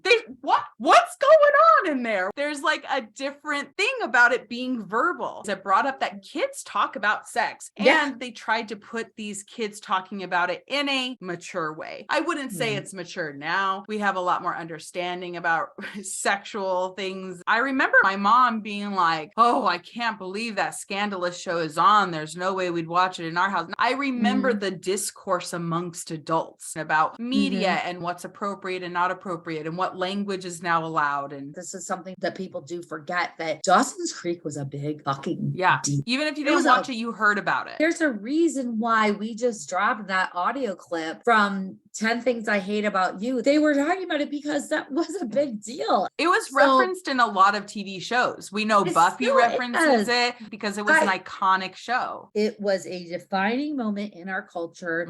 I have just an insert we forgot to mention. This is when Jen says she remembers Dawson, and he used to be kind of short and compact, which fits with Pacey's revealing that Dawson just went through a growth spurt and used to be called Oompa Loompa in 1/7 detention episode. I'm also just going to maintain that I think the reason that Dawson was called Oompa Loompa is not because of his height, but because of his forehead. Now we got to go into the heavier topic of Jen revealing what to Grams? She's an atheist. Oh my gosh. Which the look on Graham's face when Jen says that, you would think that Jen was, murdered someone. Graham's knows that Jen has fucked half of New York. Yeah. But the fact that she is an atheist is really what puts Graham's over the edge here.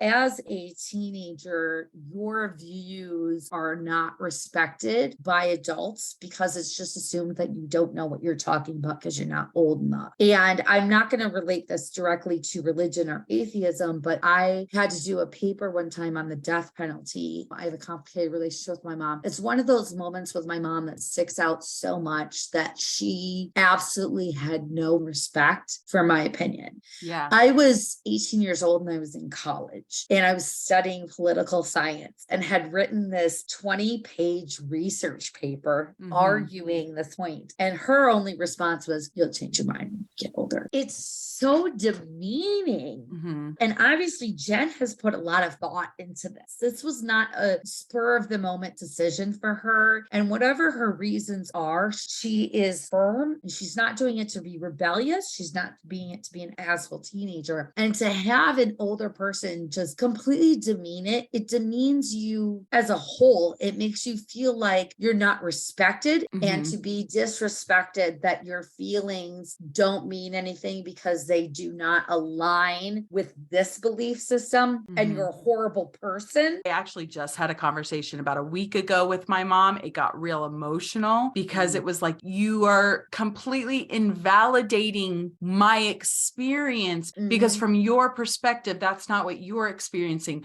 Because someone didn't have the same experience as you, they don't understand that. I'm going to take that beyond religion and expand it to so many different things. Yeah. Whether it be mental health, a victim of sexual assault or sexual harassment, misogyny, anything like that. You don't get to tell me how to understand my experience. I know that you and I both very much respect people who do have belief and who are religious, and we're very much like, you do you, boo. Like, again, if it's your pleasure, as Olivia said, if it's pleasuring you, if it's pleasuring you and it doesn't hurt anyone, and that's a key thing too. And if it doesn't hurt anyone, your religion is hurting someone, then it's not okay. I also think this is part of the times. We went from children should be seen and not heard to children are children and they should just listen to us and we know they're kind of people. I guess we'll deal with them. To now we're in a generation of like, no, my kids are human beings with real emotions and point of views.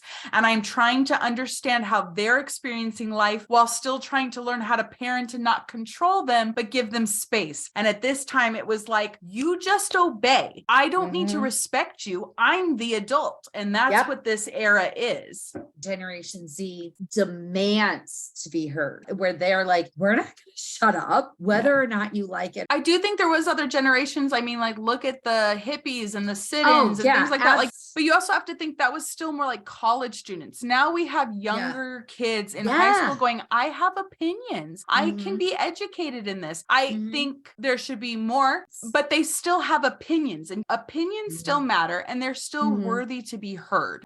Okay, we could talk about this forever. So let's transition into scene 9. Okay. At her locker at Capeside High, Jen is approached by Nellie Olson, resplendent in head to toe lavender. Nellie welcomes Jen to Capeside, having known about her grandfather's situation from church. She stomps off in a huff when Jen states she doesn't like to have fun using alcohol or drugs. You have Nellie proclaiming to be this religious person, but then she says, I party. But this is one of the people that Grams would classify as a good person. I identified very much with Nellie in this scene. And I grew up in a small town, it's conservative. Everybody I knew went to church, but we also partied. When she goes in the same breath of, we've been praying for your grandfather at church, do you party? That resonated with me very strongly. I went to church many times in high school hungover.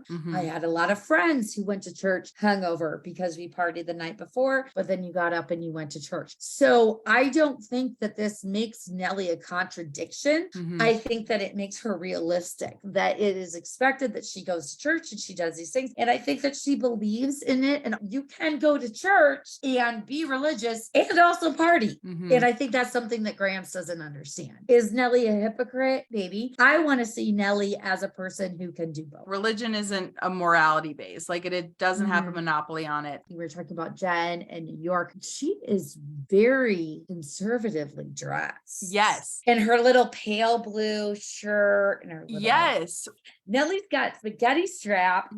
She's got like blue eyeshadow, dangly earrings. And then you have Jen in this very conservative outfit. And is that Jen trying to play the part of the new Jen? Yeah. I was going, where did she get these clothes? But she comes from wealth. She definitely has her clothes she wears for her mother and her mother's friends versus what she would actually go out in. And so I think when Jen lived in New York, she had a dual personality. She had that person she presented to society because that's what's going to keep the peace. And then she had herself. And so I think she kind of took my perfect New York Jen, but revamp her here. Like I think she was trying to do this mesh, but then in season 2, you see her leaning into her other Jen. So it feels like this big switch, but I think she really lived in a duality and she was trying to figure out, well, who am I? I'm not this dark Jen. I'm not this uber good Jen. She's very much trying to fit in and be a good girl here. In a small town. She's like a small town's quaint. How can I not stick out? She's very much wearing the costume of what she thinks Capeside Jen Lindley is supposed to be. Skorts and all. Those are, that's a skort, by the way, not a skirt. It's a skort. Love a skort. Love a skort. Dawson then soon joins Jen as he kindly offers to walk Jen to her first class. I think that it's very sweet that Dawson comes up and is trying to be helpful. Yeah, I actually was like, Dawson can get it for being a nerdy, uncool kid. He actually has quite a bit of confidence. I think because he's gotten enough encouragement from her. Yeah. Because she came to his studio. That's true. Obviously, we know he has a crush on her, but also she's new at school. He's not being weird. He's not being creepy. He's actually really smooth. He's like, I was just heading that way. He has experience of being friends with a girl. And I think that does lead to his advantage of being more comfortable talking to her versus maybe some other boys. He's not completely awkward around girls. I do think it's really weird that straight lace, button up Dawson does not think it's weird that 15-year-old Jen just quit smoking. I think that that is strange that does not raise some sort of an alarm bell that he's like, wait, what? He's not going to focus in on it because it doesn't fit his narrative Good point of her. Okay, let's Scene move 10. on to the next one. All right. Pacey, establishing himself as the class clown, is balancing a book on his head when in walks Tamara from the video store. Pacey is shocked to see that the woman who so blatantly flirted with him is his new English teacher. He bites his lip, lust struck at the sight of her. Okay, so this was definitely filmed first pilot because Joshua Jackson has those curls. And I really wish they would have kept it. But as per Kevin Williamson's words, not mine, he was too handsome. Sure, words never spoken. But I do feel like this is a very middle school to early high school boy behavior. I think it's kind of pushing it to sophomore year, but I see what they're trying to do, and they're trying to establish his character through that. Along with the black coffee, this is lazy character development. Yeah. Haha, he balances the book on his head. And I get this is a pilot. They have a very limited period of time to establish the characters. Yeah. Ding, ding, ding. Again, Tamara comes real close up to Pacey's face. She is way too casual and not shocked at all that this boy she flirted with was in her class. There's no like, oh my gosh, this is the kid I flirted with. Oh my gosh, this was a weird interaction. There's no regret. Agree with all that. The part that offends me the most, tell me, is when she says, how about in school you call me Miss Jacobs? Because what that insinuates is when we're outside not in school, of school. I really struggled with that too. I can't. And that's the thing, is that by saying call me Ms. Jacobs in school, she is saying I am giving you the invitation to be informal and personal with me by calling me Tamara outside of school. And that's why she is fucking awful. Pacey's expression, like when he's worrying his lip, what do you think is going through his mind? He looks so young in this scene, and vulnerable. He's like, holy crap, my whole world is upside down right now. Dude bites his lip. No, he's worrying it. He is like, oh my gosh, what am I doing? I saw it as a, oh my God. Did you?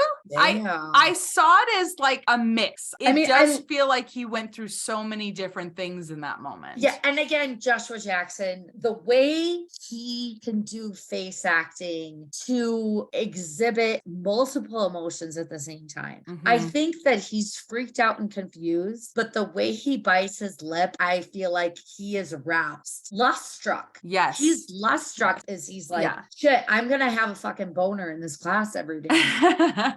Let's move on to the next scene. Jen is so excited to spot Joey as she enters biology class, choosing to sit next to her. Joey spots Jen and slides into her chair, unable to avoid Jen, and sports her trademark resting bitch face. Oh, classic Joey. Oh, Joey. Joey being Joey. Joey being Joey. It's a very quick scene. Yeah. Basically, all we're getting out of it is Jen wants to be Joey's friend, and Joey does not want to be Jen's friend. Poor Jen, this is the only person she knows, and she already kind of feels safe with Dawson. So obviously she's going to want to try to further that relationship with another girl that's friends with Dawson versus like going with Nellie. She's like, I'm trying not to be in that crowd. And it really sets the tone for Joey and Jen's relationship. Yes. And Joey's faces are very entertaining in that scene. Oh my God, she's classic Joey there. Scene 12. Dawson enters Mr. Gold's classroom and hopes to persuade him to be allowed to join a film class. Dawson struggles to take no for an answer when he disagrees with Mr. Gold's reasoning for not letting sophomores into his class. Poor Benji.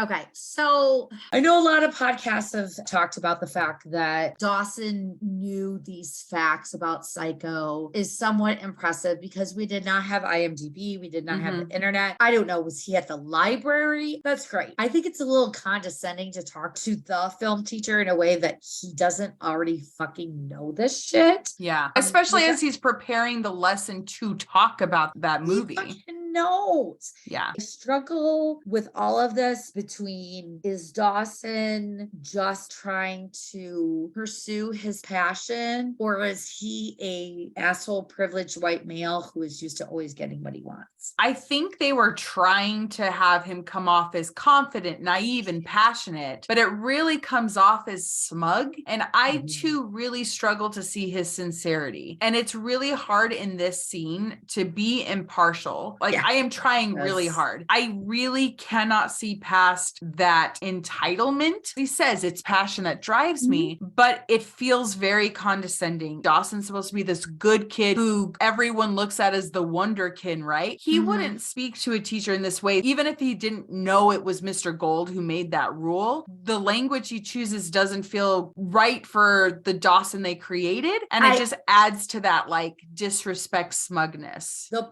part that I think really bothers me, and I'm not sure if it's the words on the page or the delivery, the way he says little known fact just seems so condescending. The rest of it I can get on board with. I do appreciate he is a young kid and he wants to be in this class and he has a lot of passion, and maybe that passion kind of overflows into maybe some assholery. Yeah. The thing that I think is interesting is mentioned a lot that Dawson has self-awareness, but we don't always see that. It's like spoken but never seen. But in this scene, he has self-awareness. He goes, I'm sorry. I know I'm not coming across well at all here. So he recognizes it, but then he doesn't do anything with it. He doesn't really change his tactic. I will give Dawson the fact that he does commit of like, this is an opportunity for me. This is why it's important. I do appreciate it. And it does leave me going, come on, Mr. Gold. He really cares. I think it's coming from a good place.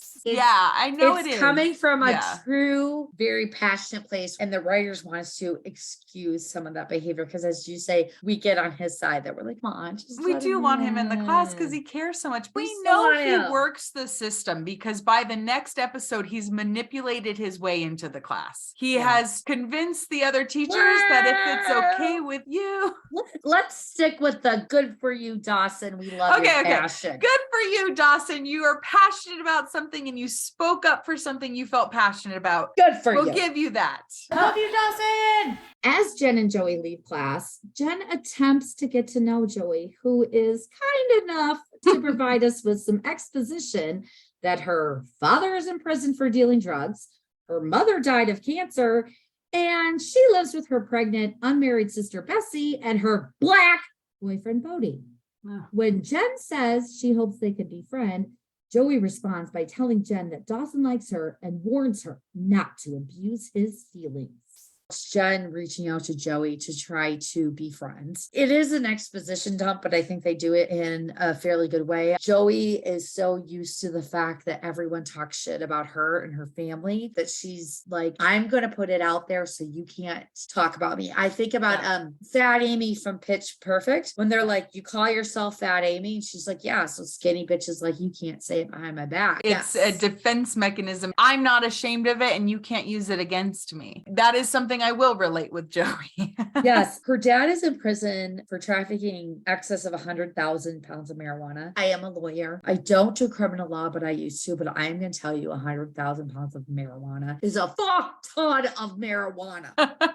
I wonder where they got that number. They're like, this small town man is trafficking that much marijuana. I don't know who the fuck he is selling that much weed to, because that is a lot of marijuana. Yeah. One thing that Do you think she exaggerated though? No. Do you think in any way of her saying this, she was hoping some of this would scare away Jen wanting to be friends with her? I think that she thought that just by telling the truth, it would scare Jen away. Joey mentions her father first, and then she mentions Bessie and Bodie being black. Even though the last thing Joey said was about the black boyfriend, Jen asked about her dad being in prison. Jen came from New York, which was a more diverse community. Yeah. Which probably had interracial relationships. So that part does not bother Jen. Yeah. I like that note that Jen's focus was not on the racial aspect. I think that makes sense to me. Yeah. I do think it's also interesting that Jen is the one to ask about her mom, that her mom is not something that Joey presents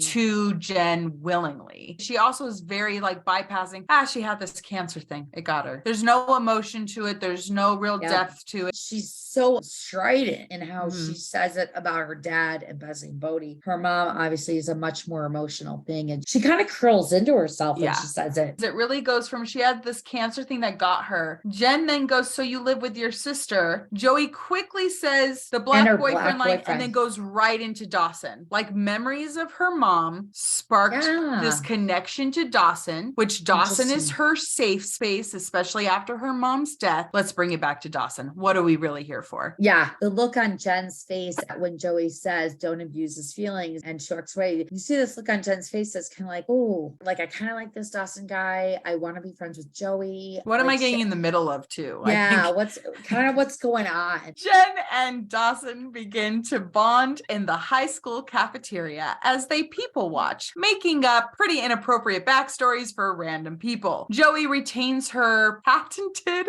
resting bitch face, only to be upstaged by her iconic eye roll as Dawson asks Jen to look at his script's climax issues. One thing I wrote down Tell is me. when Dawson says, I'm having a climax issue and has like no clue. You don't think he knows the double entendre? No. You don't? I No. think he does. He makes another one later on. And I think he has no clue. I Okay. wrote Dawson is Olivia who has no clue when she's making sexual comments. That is literally what I wrote down. I am impressed that they got this line in there with the double entendre. I'm not, because I think that because he's naive, there's no reaction other than Joey being like, oh my fucking God. I know they went Which- from this to that ice cream monologue in 3-2 Homecoming, and both of those I'm like, okay, well. Boy, do I have a story about that ice cream monologue and talking about Cosmo magazine. Bookmark it when we get there. I'm a big people watcher. I love the idea of making up stories, but they go in a very judgy, like Yeah, dark they're assholes. humor point of view with it. And it is a little Ding, ding, ding. because they do mention like shootings and guns at school and The shooting one, I wrote school shooting, yikes. I yeah, think because was this is one- prior to Columbine. 1 year. It's also just very relatable that, I mean, high school kids are assholes. Yeah. I think the most important thing of this is that Dawson is basically ignoring Joey Mhm. and paying attention to Jen and having no clue when he makes a sexual comment, in my Yes. opinion. Gotcha. I In my will opinion. agree with you. Pacey, with testicles of steel, approaches Tamara in her classroom, asking if she's maybe looking for romance that night. After he suggests another movie about an older woman seducing a younger man on the verge of manhood, Ding, ding, ding. Tamara tells him she's going to the new movie playing that night at the Rialto, and Pacey takes this as an invitation, suggesting that maybe he'll see her there. Pacey does come in. He's gutsy for sure, but he's really nervous. Boy has testicles Well, of yes, steel. he does research to try to impress her. She liked I had this the movie. same notes. He went out of his way to go, what's another movie that fits in this so that I have something to talk to her about? But I think it's interesting that that's what he's willing to do to get more attention from her specifically. When he brings up the movie, the way she goes, it's a favorite. No. She leans back and like, it's a favorite. Yes, and like crosses her legs. Okay. It is like you just fed that freaking rabbit a carrot and And you're you- dragging him along. You give him these little moments. Come on, Tamara. She has to know that when he's backing out, that he thinks that this is an invitation to the movie. And again, she does not dispel it. She does not discourage it. She does not anything. She has the opportunity to end it now before breaking his heart. And she knows he has a crush. It is obvious. It is obvious by the film choice. And she lets him know her plans, but she dangles it just enough, right? And when he misreads her plans as an invite and he's like, oh, well, maybe I'll see you there. He's smiling and obviously like can tell. Yeah. And she smiles back and doesn't correct him. The moment he was like, summer of 42, she should have been like, oh, no thanks. Like, that's fine. Yeah. She doesn't. And this is continuous of Tamara Mara of the carrot, Mhm. giving him just enough to continue to want to pursue her, But then not enough pulling- to have concrete evidence but either. pulling the carrot, which again, I think is part of that gaslighting idea of him being confused of the reality of, did I misread her signals? No, I know this is what happened, but she's telling me something different. And that fucks with his mind so much. And she's just evil. From an actor's point of view, it's so sincere and authentic, especially my like God, as he's distracted and bumps into that kid. I love that moment. I The wrote that expression down. He shoots towards that He's like- kid, and then and like he's that like, "Oh, wave, shit," like like, it it's feels the- so honest, which is one of the reasons I love his acting. But her expression when he's leaving, Oh. she is intrigued. She is flattered by his attention. It looks Mhm. like she has a crush on him. He says, have you ever seen The Summer of 42? Uh-huh. And she says, refresh my memory. And he tells her, and she's like, it's a favorite. If it's a favorite movie She of did not hers, need to refresh the memory. You're a liar. Ooh, Exactly. You are so good at spotting these. Look at you. Oh You my should God.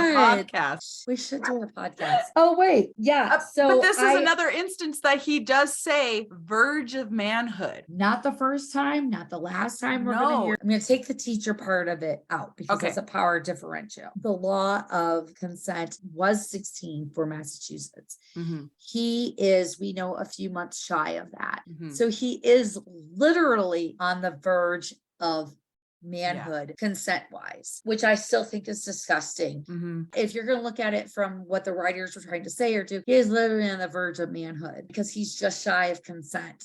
So after all of this mess, the cutest thing is honestly when Pacey bumps into that student as he's walking away and he kind of gives the little wave Yeah. and walks away. And it's so cute, but also like so sad and disgusting because I he has know. a crush It's- on his teacher. It really does suck that these cute moments are so tainted. These expressions and this like awkwardness with like another student. Like, Yeah. how cute would that be? It would be so cute. And that was all really nicely said. And I'm so sorry, but you said taint.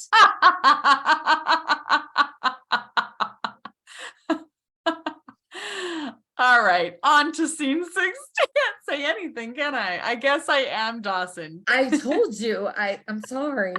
Sorry, but I just you're Got listen- it. I'm like, you're talking, I'm like, oh my God, this is such a really good point. And she's saying some really great things, but all I can think in my head is taint.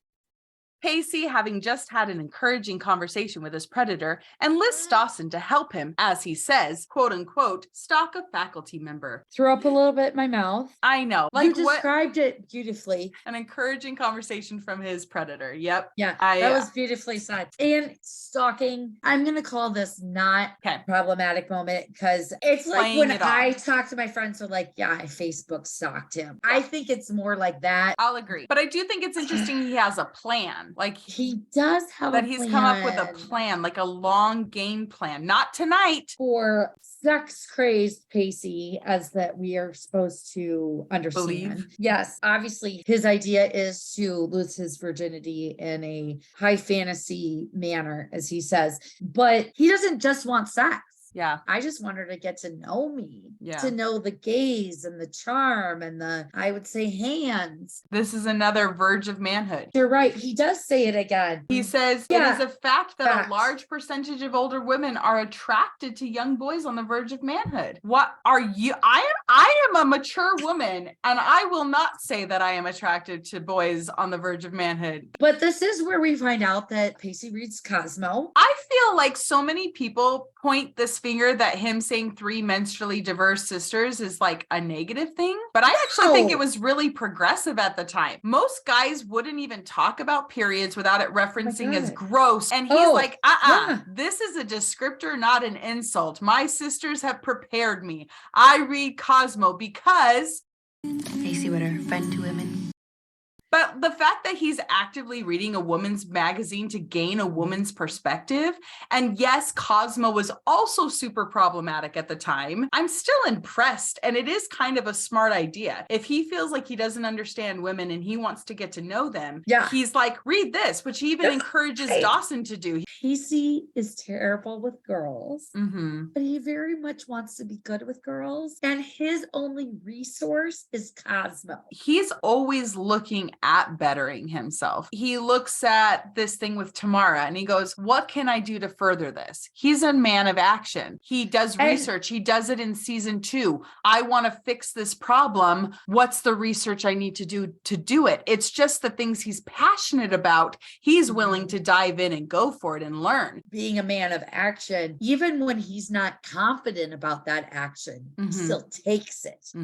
Rather than just sit back and let things happen, he will still take the action, even if maybe it's not the smartest move. I complain about season 1 of not developing Pacey's character, but as we talk about it, I realize that in actually looking at it, we actually do learn a lot about his characters. I think it's us trying to justify, trying to make those connections. I don't know that the writers were consciously aware of this. I really do feel like Joshua Jackson helped create this character to what it is, because he said, they're not giving me answers, I'll create my own. And that's what a good actor does when they don't have enough. They go, I'm creating my own backstory. I think that his performance forced the writers and the show creators to expand the character and give the character depth, because he gave so much to the character that they had no choice but to create a larger world and a larger character for him. This is a nice friendship moment of him asking Dawson for help. And Dawson's like, what do you need me for? He's like, moral support. Like, and then he's like, and you can bring Jen. Okay, bring fine. Jen. And then Teen New York. Right. Teen New York. Another New York reference that it's like a negative. Like, he invites Miss Teen New York and he's almost a little like exasperated. But when he sees her talking to someone else, he says, like, unless someone's being to you, he actually kind of comes in and he goes, come on. Like, he gives this pep talk. It's immediately there to Dawson, which is my summary. So Pacey then encourages Dawson to be brave and invite Jen to the movies, and taking his encouragement and playful push in Jen's direction, he asks and Jen nods in response. I think the action Pacey takes is this supportive, she's right there, you can do it, you need to build your female esteem. And it's such a cute moment of him pushing and Dawson smiling. But this is what I don't like. They obviously did 2 different takes. It was 2 different cameras. And it goes from this playful thing to Dawson looking back pissed. And that was an editing choice, and it bothers me. That's upsetting, because positive male friendships, even in this show, are not seen often. I love this because we are told that these 2 have been best friends forever. And we see Pacey really encouraging Dawson. He is there for, go ask Jen to the movies. It's a really nice, sweet friendship moment. When Dawson goes to talk to Jen, we do have a Ding, ding, ding. Yeah, we've got a hard T word, and we are 2 white straight women, so we're just gonna flag it and move on. But Jen is clearly charmed by Dawson. This is a very low-key kind of hangout date, right? There's no pressure, and I think that helps Jen want to be included in it. So I actually really liked that. I don't have much to add to that. You nailed it. That's what she said. Moving on. Dawson, who is uncharacteristically wearing a backwards New York Yankees cap, catches up to Joey on the boardwalk and begs her to join him, Pacey, and Jen at the movies that night so Jen will feel more comfortable. Joey caves to Dawson's convincing, and he gives her an awkward one-armed hug, assuring her nothing in their relationship has to change. Are there a lot of other times that Dawson gives Joey a hug as a friend? Like, we know he does it in a relationship, but I feel like this is one of the only times he does it as a friend. Later, I think in 5 or 6, it happens. I always kind of thought it was sort of an attaboy slug. No, he puts his arm around her and he's like, thank you so much. When I first watched this, and even now, did not think Joey had romantic feelings for Dawson. She's so uninterested in the actual date that he's going with Jen. She's kind of bored. She's not really disappointed. When he gives her the hug, there's no feeling of like, oh, I wish this was me. It really is like, I just don't want to. I agree about that. But also, why is Dawson not having any sort of question about why Joey hates Jen so much? But they haven't even had time. They literally met Jen the night before or the weekend before. And it has been one school day. Okay, but this is like your best friend. Wouldn't you be like, Right. what the fuck do you mean? What's your problem with Jen? So Okay. maybe he's just like, Joey just doesn't like new people. She doesn't Yep. like people except us. Joey being Joey. Joey Okay. being Joey. And I'll- it is one I of the will reasons I had a roll- hard time relating with her. Joey and her anger. Yeah. While her and I have a lot of similarities in like our socioeconomic standpoints and a lot of personality choices and things that she does as reactions, but I struggle to connect with that anger. She's always pushing people away, like afraid to let them in. I know a lot of people love angry, sassy Joey. Yeah. I got so frustrated. I could not like her season 1. As far as my confusion of why Dawson does not question why Joey hates Jen, I will put a pause on it this moment. Okay. And I will roll with the fact that Joey be Joey and he doesn't really get it. Another reason that I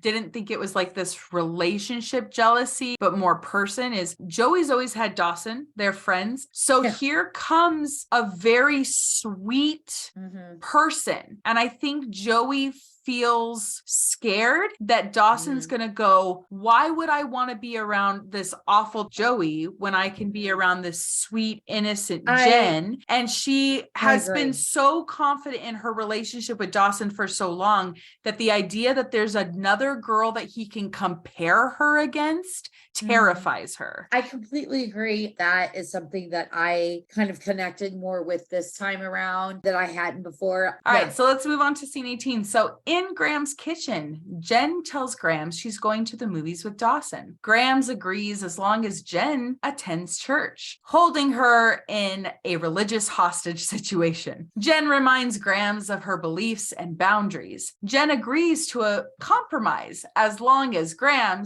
who is a registered nurse, says the clinical word penis. Jen leaves as Graham clutches her pearls in shock. I think this is our first hint of Jen's New York past. Jen says something about, thanks for being so cool. I thought you were going to chain me up to a chair or something. And Graham's like, no, it's fine. Graham's, you can't blackmail someone into believing. It doesn't work that way, Graham's. Yeah. I haven't really thought about this much before, but name me another teen drama that tackles atheism versus religion. Yeah, especially at this so early. It's like episode 1, they're talking about it. Yeah. Something that I find really interesting is how Jen handles Graham's with the manipulation. This is where we really get this idea that Jen has an old soul to be able to like share her ideas and stand her ground, which is really refreshing. And when you put this in the comparison, like, could you imagine if Joey was in the same situation, like her personality? I don't believe it would be handled with as much class, but I think that if Joey was put in this situation with an adult, that she would actually agree to it. Her level for authority, I think she would be like, okay, I don't want to ruffle feathers. But if it was her sister, who's more of like an equal, she would be that whiny, pouty mess that we've kind of see with Joey and her sister. Like there's a difference between what she considers what she can push back against and Jen's version's different. But I think that says a lot about Jen, especially as a survivor of trauma. A lot of survivors of trauma have to learn how to communicate with adults because they're put in adult situations a lot more often. So kids who are quote unquote old souls, a lot of times they are old souls because they've had to learn communication skills at an adult level to survive versus ones who get to be kids who can pout and whine and argue and kind of be a kid about it. And so as much as we're like, wow, Jen's so mature, she's mature because she came from trauma, which sucks, but it's also such a part of her. I do a lot of work with families and children who are involved with the Department of Health and Human Services, which means I deal with child abuse cases. And so I deal with a lot of children who are parentified because their parents are not available for usually substance abuse reasons. And I talk to them how mature they seem, how Mhm. much older than their age they are, for the reasons that you said. I think that talking about Joey versus Jen is Jen handles this in a rational and intellectual way, or I Mhm. think Joey would react emotionally Yeah. and lash out, where Jen is very calm. Her being able to stand her ground, she Mhm. doesn't have the same kind of respect for someone older than her, because Yeah. the examples she has is her mother and her father, which she's clear she doesn't respect them. And I do think she respects Grams, but I think she's learned, if I don't speak up for myself, I won't have anyone who speaks up for me.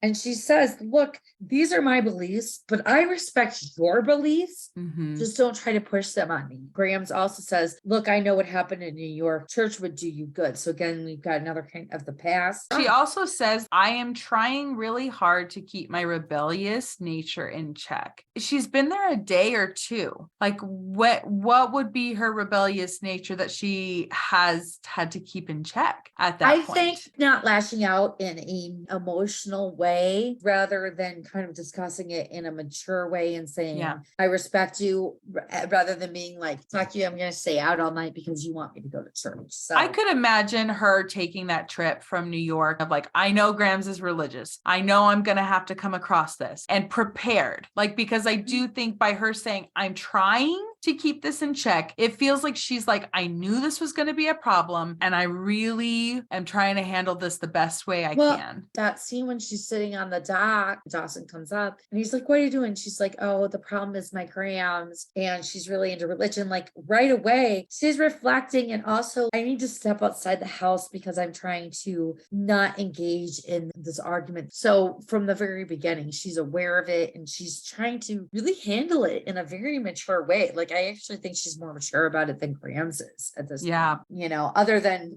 being like, hey, just say penis. That's not super mature, but it's hilarious. It is not like Jen is trying to get her to say dick. You know what I mean? She is not trying to get her to say it in a derogatory way. It's like, you're a nurse. You've had to have said the word penis. I don't understand what the problem is. I think because of Jen's past, even though Jen is like, it's just a word, it's clinical and technical, because Grams knows Jen's past, she's not thinking of it that way. That's my thought. So we're going to go to the Leary estate. Oh, this scene.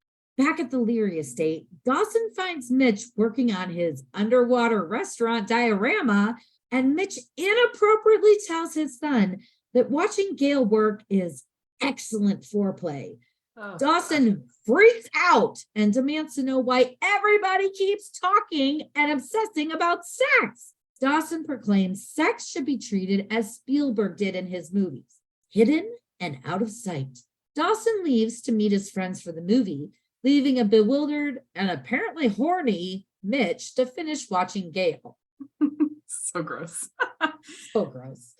Why do you think the writers made this choice for Mitch? For him to be designing this 90s theme park style restaurant with ridiculous waitress scuba gear idea? Why? I have some thoughts. I'm ready. I don't think that now is the time to get into the full conversation. Right. But I do want to have a conversation about Gail and Mitch and gender stereotypes. I think that they are trying to portray Mitch as an unrealistic dreamer. What I want to know is, how long do you think he's been working on this diorama? Because it's really intricate. Like, how long has he been doing this? It's actually not bad. It's more concerning to me that the diorama is not bad. It's so intricate. And we know Gail's cheating, and we're going to talk about why she cheats. Part of me thinks, well, he's making a fucking diorama. Like, that's what he's doing with his sign. Yeah. So I have this image of like Mitch every day getting Dawson off to school. Gail leaves for work and he like sits down with his hot glue gun and just glues away.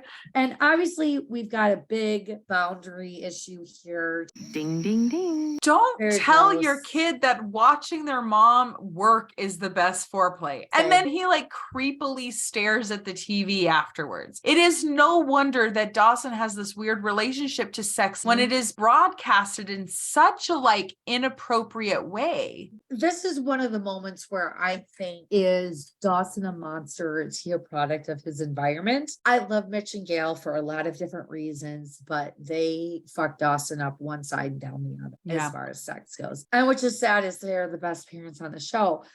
I appreciate that Mitch kind of tries to have a safe sex talk. Yeah. But it's just like thrown out there. But it is a funny double entendre. The condom chat is premature. Come on. And again, I don't think Dawson understood. You're right. I will give you that. I think he is a little more naive like that. Because his next thing is he says, what is up with the sex? That's all anybody thinks about. Dawson is having this aversion to talking about sex and people having sex. Well, it's really interesting how his tune changes as soon as he starts dating Jen. And we're going to get there. Yeah. But in this, he's very kind of sex adverse, not intimacy or romantic or anything, but sex specifically. He's like, ew. Because as per Purvis and Kimmy Schmidt. Don't even get me started on sex. I mean, it's weird and it's gross and it's way too close to where we poop and pee, which is why I'm never going to do it.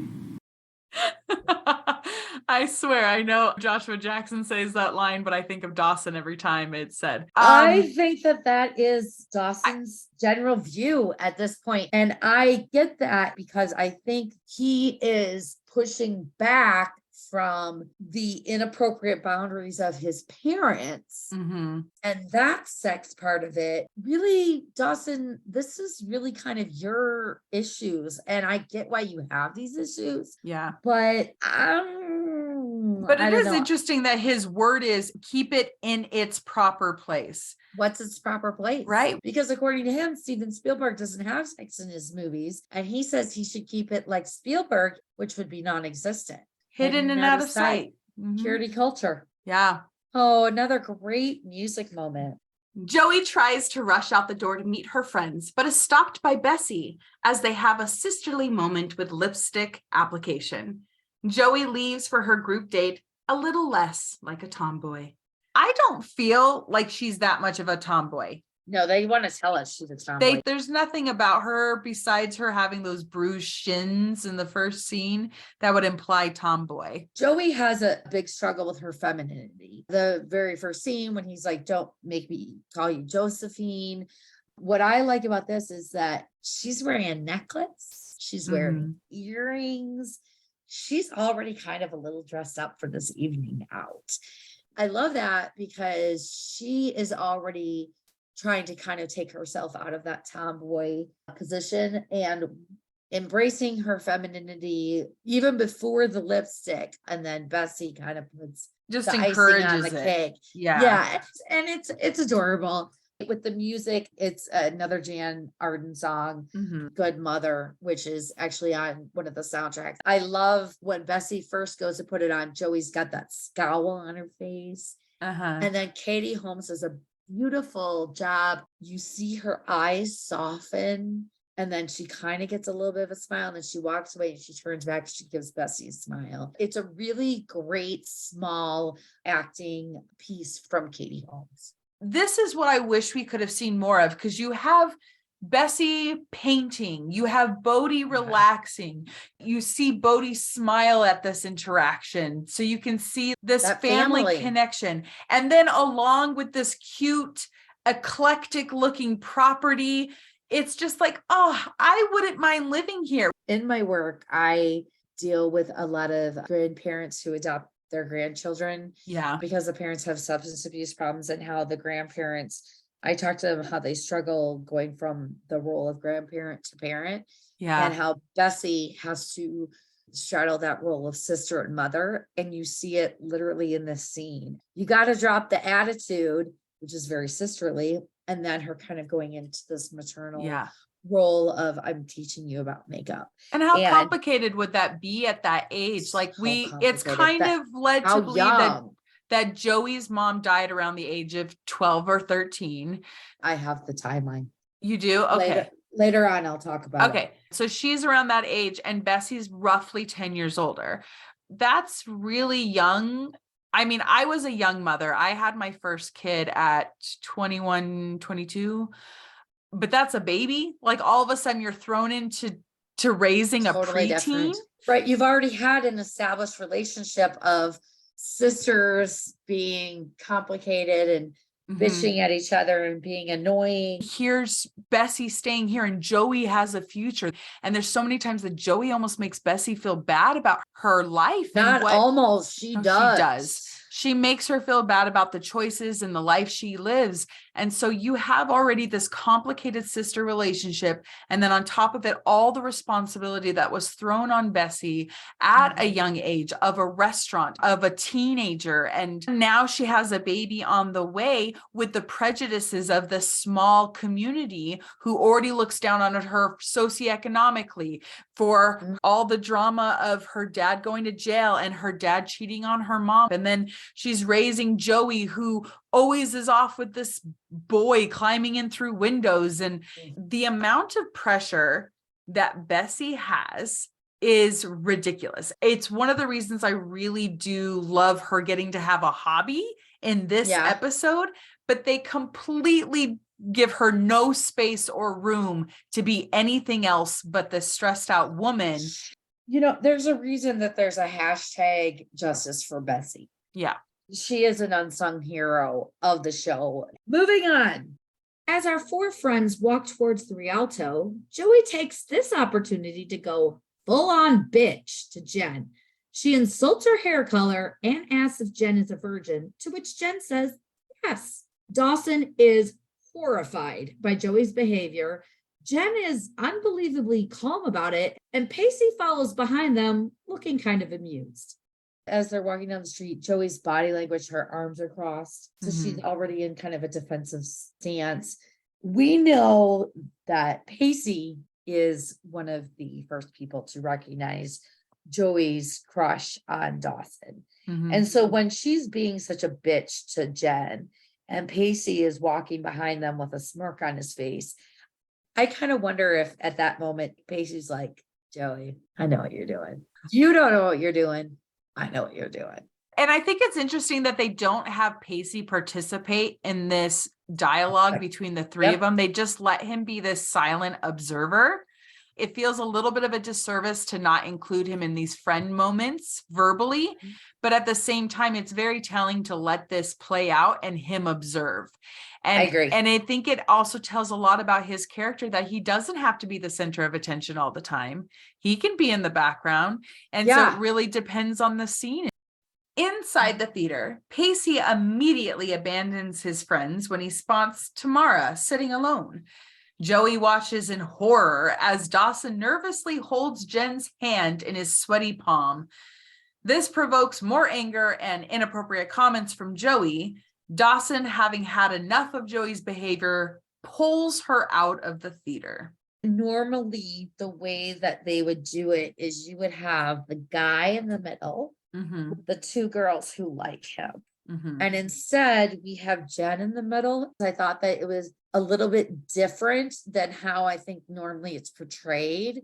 It was a nice visual, and it was just kind of a nice way of putting it in our face that whether it's through just romance or just friendship, Jen is a literal physical barrier between Joey and Dawson. Well, and even like Joey walks in to sit down, Pacey walks, Joey walks, Dawson's right behind her. She's expecting Dawson to sit by her, but he's a gentleman and lets Jen in, and Joey's immediately annoyed. When Pacey leaves is when she really gets annoyed. Yeah. Is she mad because Pacey left her alone? I wonder if she went from being like, this is a group thing to now I'm a third wheel. And I get to watch him try to hold her hand. Did nobody notice that Pacey went over to talk to Tamara? I know. So obvious.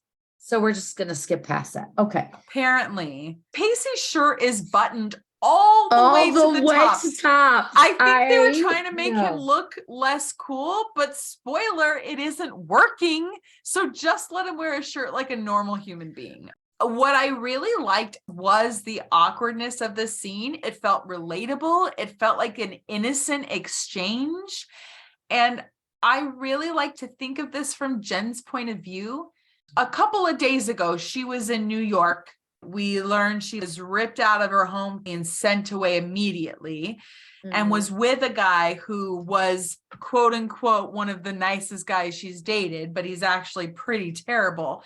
Yep. And so imagine going from being caught in the situation she was in, which was having sex, to she's now sitting with a boy who's so nervous to hold her hand, and he's wiping his hand, and he's afraid to take that risk.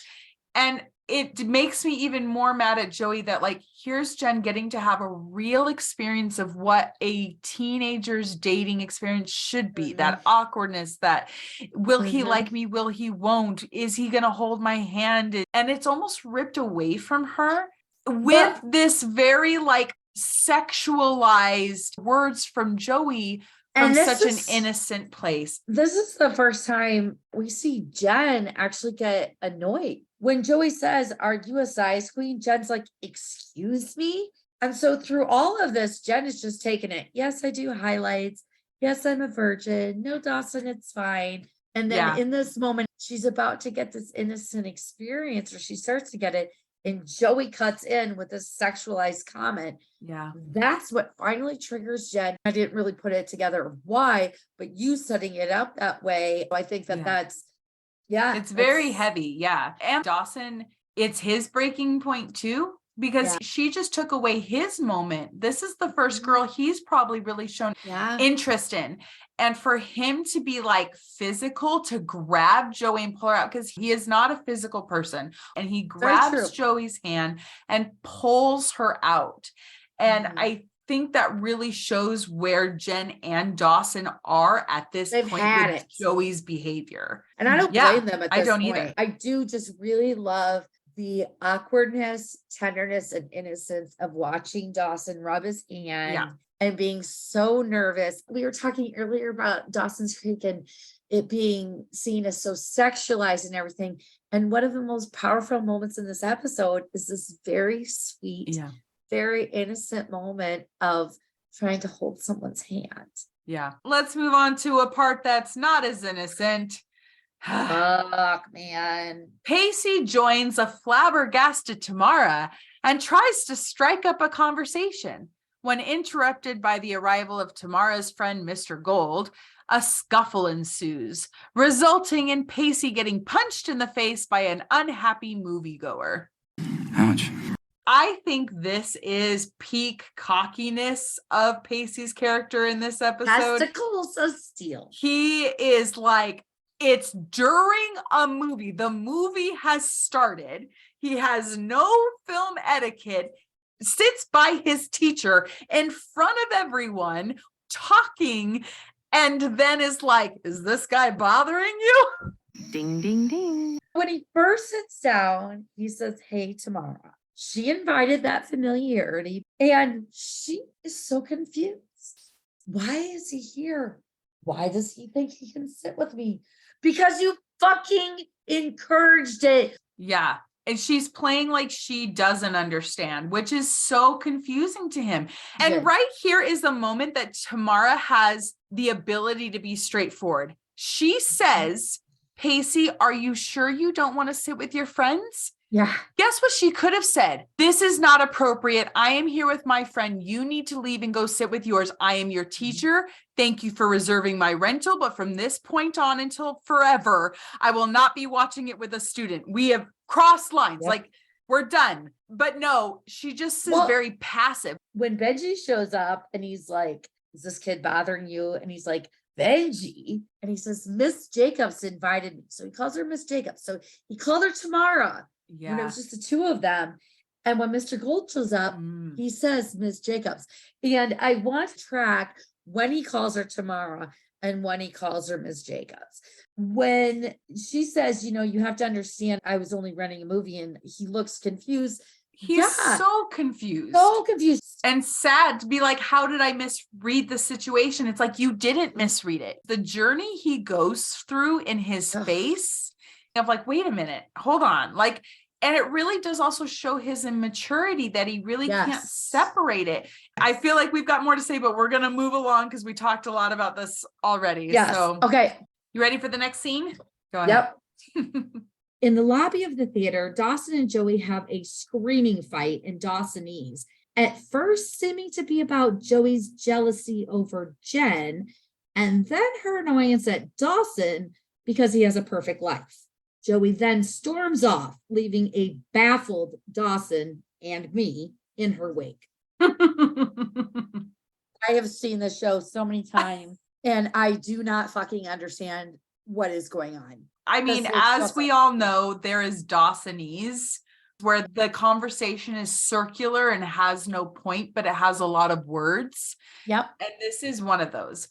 My opinion is Joey is feeling so many emotions that she can't really figure out what is a priority. Clearly, Joey is spewing all these kinds of things. Mm-hmm. I think that part of my confusion is that Dawson seems to be following along. I do think we have to break this down. This is the heart of trying to understand this show. Is these two talking to each other?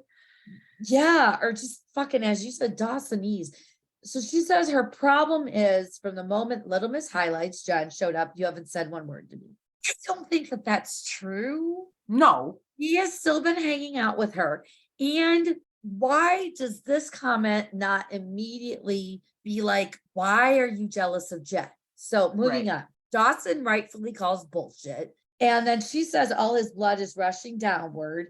And you can't even acknowledge another human being is even present. Again, Joey, no, he has not been ignoring you. I think you're full of shit.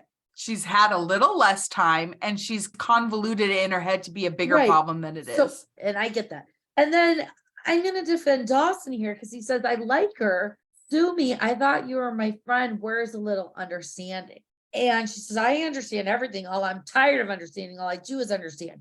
What the motherfuck? I'm defending Dawson. Yeah. Because he is right. He's like, you're my best friend. I like this girl. I thought you would support me. And then her response is, all I do is understand. What?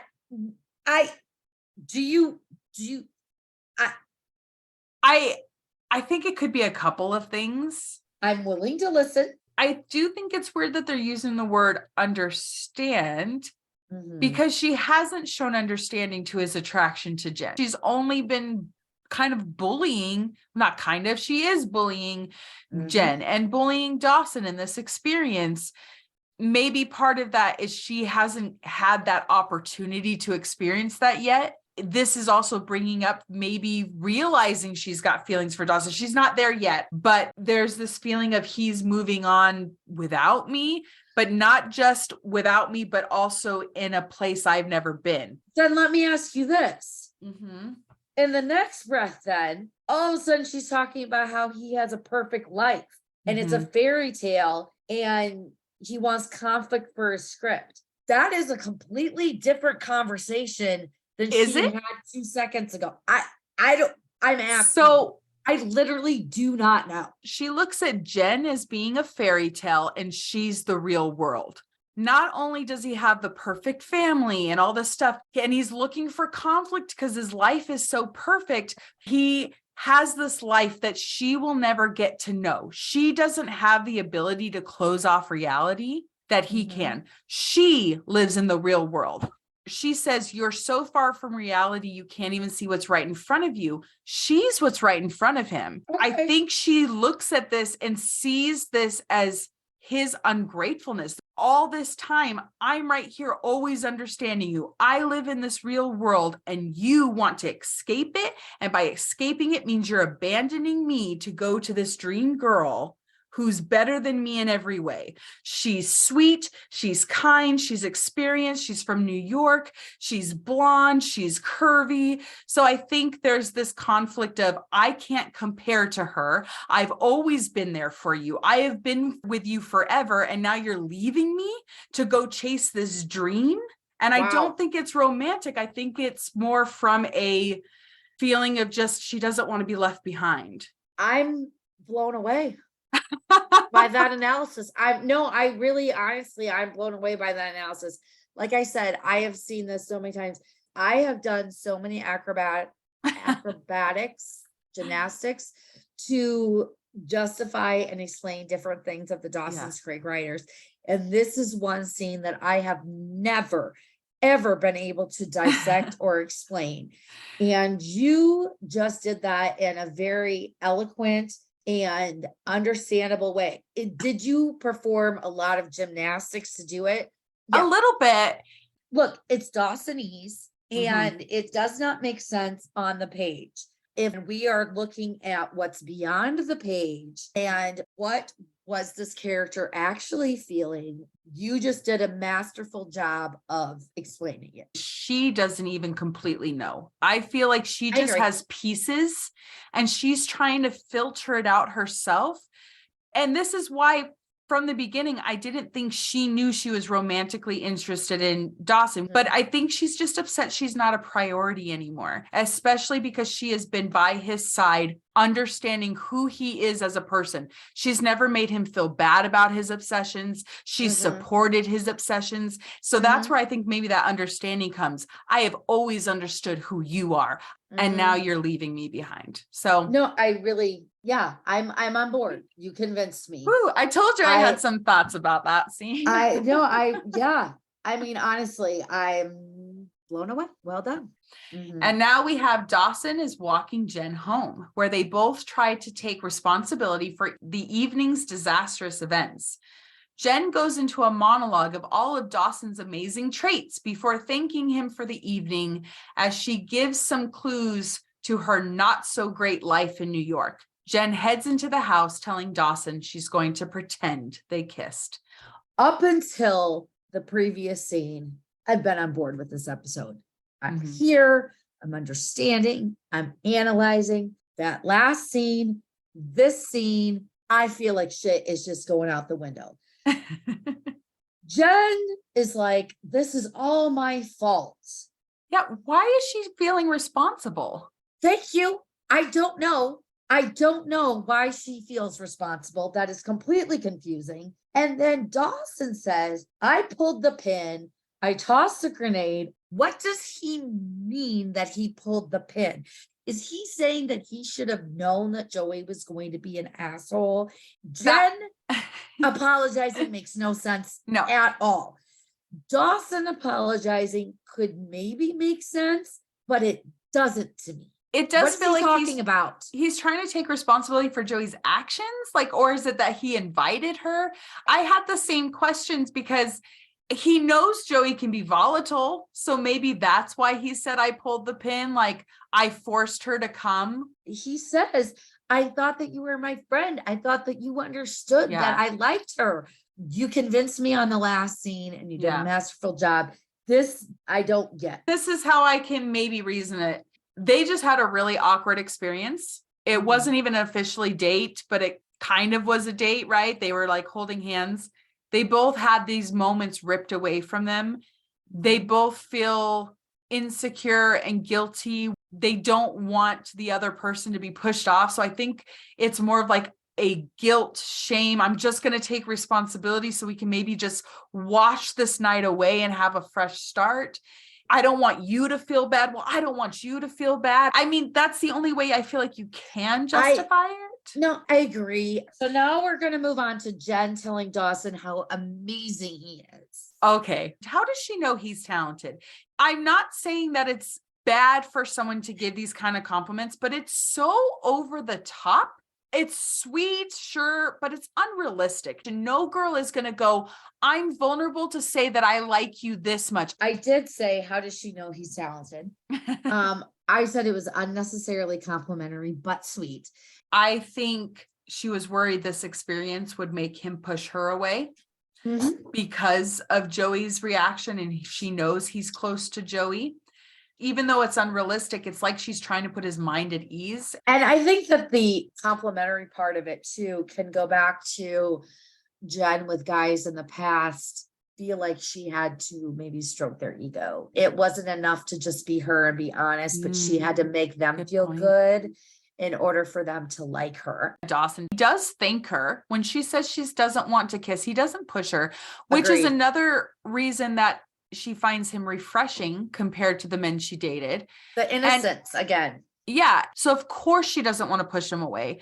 Dawson's face when Jen leaves, it has such a pure, sincere, love struck. And I will say love struck in that moment because it comes from a pure place. I think this moment really does feed into his Hollywood romanticism. We didn't have a kiss, but we had this like promise of one and this moment. And I agree with you, because as she leaves and he says under his breath, wow, I'm happy for him in that moment. Yeah. It is that wondrous feeling of this person that you have a crush on that is giving you positive feedback, and you didn't kiss, but you still have this anticipation. And he's so overwhelmed by that moment. He is, I think, in this scene, very sweet and very likable.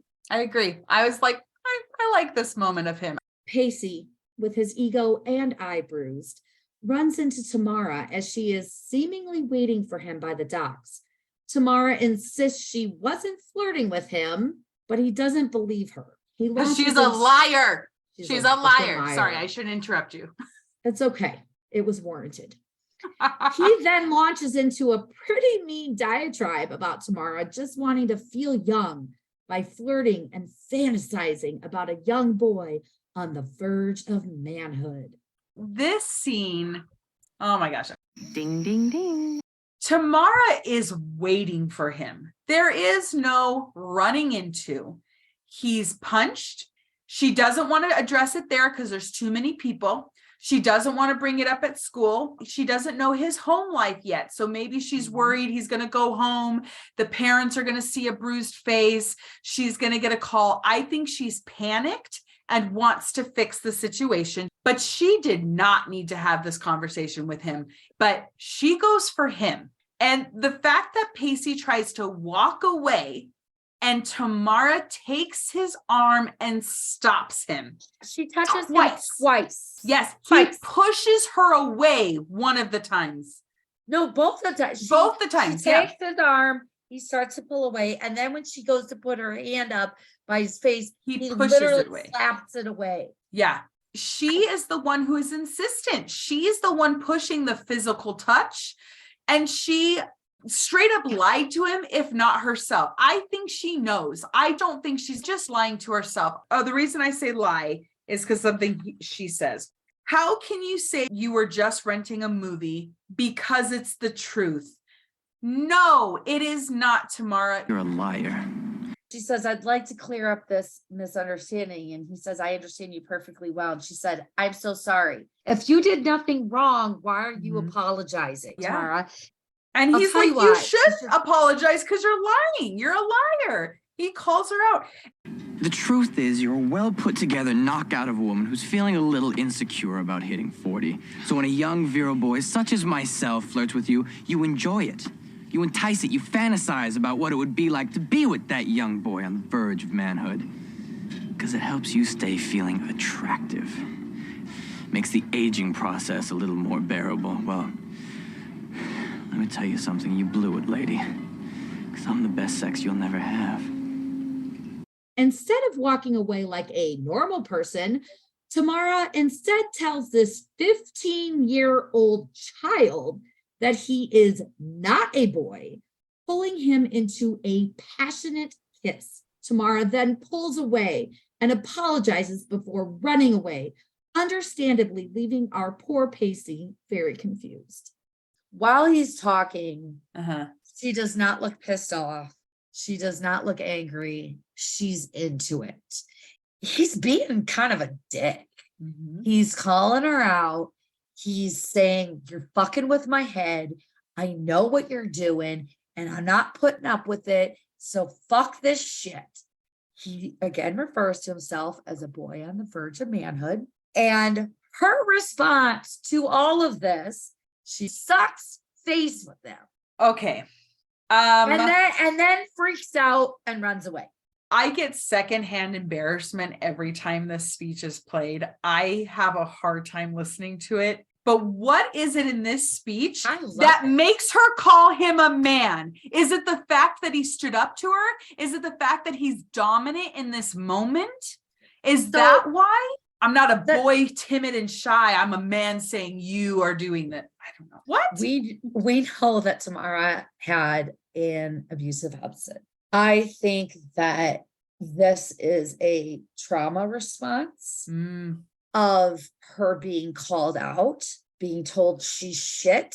If I'm going to explain but not excuse Tamara, that is arousing to her in a weird trauma kind of way. I think the being an asshole part of it makes him a man to her, because that is the experience of man to her. And then she is the one who initiates the kiss. She pulls him into her. Her hand is moving up his back and over her body. His right arm stays down at the side, and his left arm barely wraps around her, not even like grasping, but like he's not just even in sitting. a full embrace. No. And his shocked reaction, these fucking mind games. He's not excited about it. He's already gone through this huge emotional up and down of like, does she like me? Does she not? Mixed signals. Now I've been punched. Here she is waiting for me. You know what? I'm going to call you out. Wait, me calling you out's making you kiss me? I was trying to be romantic and get you to like me this way, but this is what does it? Do you think this was Pacey's first kiss? I have wondered if he's had one before, because I could see him playing truth or dare. He would be someone willing and daring to make a move. There's a chance that it could be his first kiss. In my head canon, I feel like it is. I feel like if he had a kiss, it was not a kiss like this. I think he may have had like a kiss. It was maybe kind of short, maybe a little bit open mouth. This was like tongues probing, probably getting a boner kind of a situation. I don't think he's ever had anything like this before. Yeah. This moment on this dock defines the character of Pacey in so many ways for the rest of the series. In this moment, his life changes. How he views himself, his sexuality, how he views his worthiness, what makes him a man, what makes him a good.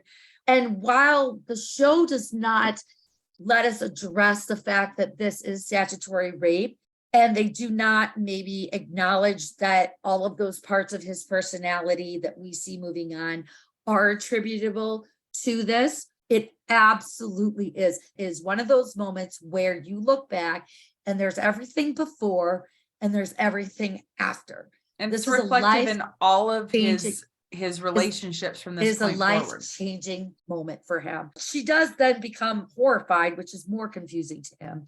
Yeah. When she walks away and he's like, I'll see you in class, Ms. Jacobs. And that's the interesting thing too, because he could have called her Tamara at that moment. They were out of school. And that's what I'm saying, is because I think that when he feels a disconnect from her, he'll call her Ms. Jacobs. And when he's feeling closer to her, he calls her Tamara. But the look on his face and the tone of his voice is, it's heartbreaking. I don't think there's any other way to say it. It's absolutely heartbreaking, I think. Yeah. He's been going at this as a kid who has a crush, who's infatuated. And you would think there would be this resolve of like, I've been kissed. I've had this moment. We have Dawson and Jen have that romantic moment taken away. And now Pacey thinking this girl's interested, but he looks at her not with this divide. That's now ripped away from him too. It was like, I went after her with like this, in his mind, sincere, sweet place. And what is it that threw her over? The fact that he demeaned her and all of a sudden she's attracted to him. It's like you just took this innocent moment he was looking forward to, not saying he should, because it's gross, but in his mind, in this reality he's created, this moment's now tainted and taken away from him.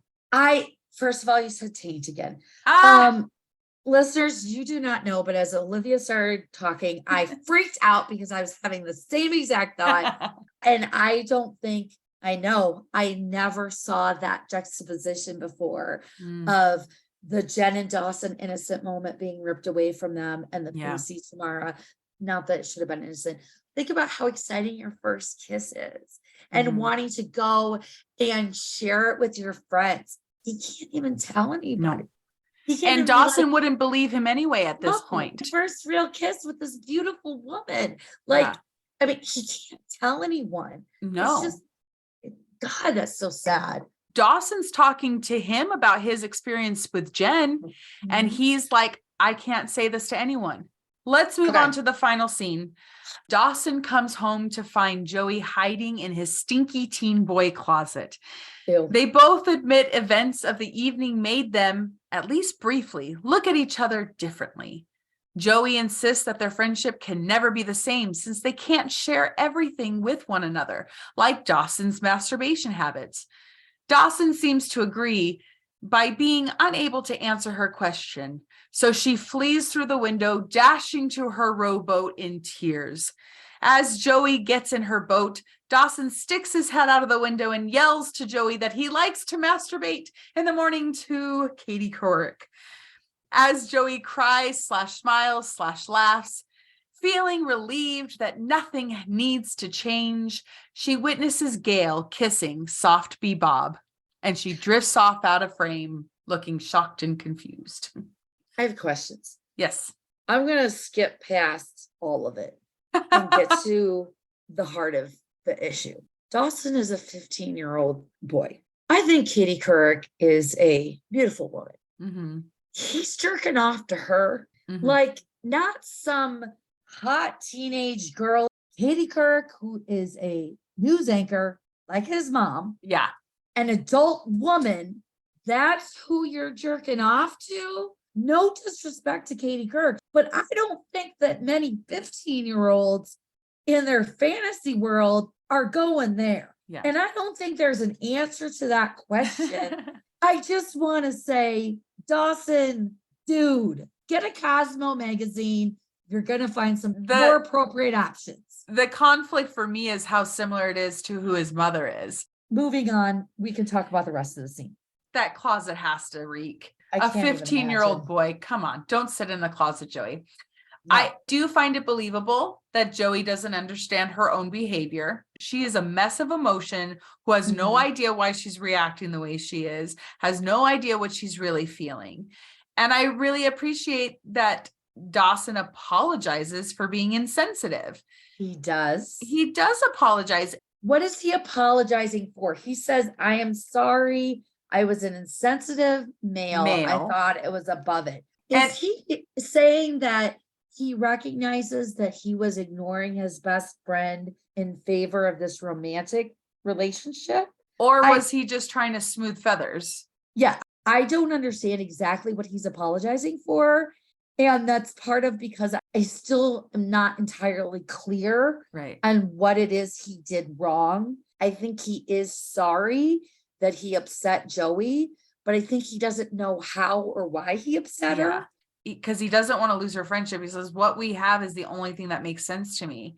This is not the last time that we are going to hear Dawson say that the only thing that makes sense to him is his relationship with Joey. He's confused about their relationship at this moment, but also saying that their relationship is the only thing that makes sense to him. Yeah. And that happens continually where he's like, I'm so confused.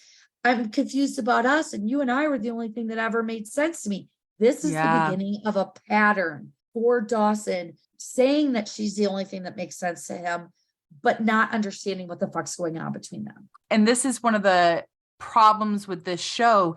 We're Mhm. thrown in when their relationship is exploding. So we never get to see the friendship they truly had before. How has it made sense? We don't know. Agree. You're just telling us. Then we go into Dawson saying that he saw her with this lipstick and he thought she looked pretty. Why And do you she think he compliments her here? I think that he did think that she looked pretty. I think he's confused. Joey's just kind of throwing shit out there because she doesn't know what's going on. I think he's doing that a little bit here. It hurts because then he takes it back right away. Yeah. His motivation is to save this friendship. Also, Dawson has a very complicated relationship with honesty, where he insists on honesty at times. And I think he thinks that being honest in this moment is the most important thing. Hmm. And I can don't see think that. he realizes that that's going to hurt her. And we have been talking throughout this episode of, is Joey being an asshole about romantic feelings for Dawson, or this friendship feeling? And I've been going along with the fact that it's not romantic. I flip here, and I knew I was gonna, because I knew I had this note. The way her face falls when he says that he moved past thinking that she was pretty is an indication of more than friendship. And maybe that's the first moment she realizes it. Yeah. And then she says, when I saw you going for Jen's hand, it's not like I wanted to be the one holding your hand. I just didn't want her holding it. Okay. So this is my research. Season 6, episode 1. The kids are all right. She tells a story about the summer between 7th and 8th grade when they were running from the Rialto to Gail's car. And she says it was probably 10 seconds or so, but when we got in the car, all I could think about was the fact that you held my hand. So between 7th and 8th grade, she was already thinking about how good it made her feel. What's also interesting is her mom died in December of 1995. That following summer would have been the summer between 7th and 8th grade. So it would have been about 6 months after her mom died. And we know that when her mom died, or when her mom was dying, the biggest thing she talks about is that she had a friend, Dawson, who just held her hand and made her feel better. And all of those things connect. Yeah. And I think that there is a confusion for Joey of separating romantic love and safety and friendship for Dawson. And I think holding hands is all tied up into it. Yeah. So I'm going to call a little bit of bullshit on the fact of that she didn't want him to be holding her hand. Again, I think she's convincing herself, but it's another mirror of Dawson where he doesn't want Joey, but he doesn't want anyone else to want her in 3-9-4 to tango. I was going to say, it's a pattern throughout. Yeah, they constantly go, I don't want you, but I don't want anyone else to want you. In Beauty Pageant, Pacey says to Dawson, so you don't want her, but you don't want anyone else to have her. This is not the first time we see these two. It's multiple times they both do it. This is a pattern, which is why I find the Joey and Dawson relationship so problematic. And in the end, I cannot get on board with it because they bring out jealousy in each other. They're so codependent. There's a trauma bond there. And this is the first instance that we see it, that I think that they mistake trauma bond for romantic feelings, for sexual feelings, all of that. It's all very complicated. I think they're as honest as they're capable of being in that moment because they haven't had the conversation with themselves. Yes. I think this episode starts with showing their inappropriate boundaries. We already have the boundaries in the first scene of like her wanting to leave and him encouraging her to stay, even though she wasn't really comfortable with staying. I'm already affecting your relationship because it's not how I view your relationship. And then it goes a step further. They start asking questions about each other's sexuality that they don't need to know. And they feel if we don't know this, we can't continue our friendship. Yep. So she's saying, you can't tell me about masturbating, and therefore we can no longer have the kind of relationship we have. And by him leaning out and shouting out what it is establishing it is okay that we talk about these. We do not need these healthy boundaries.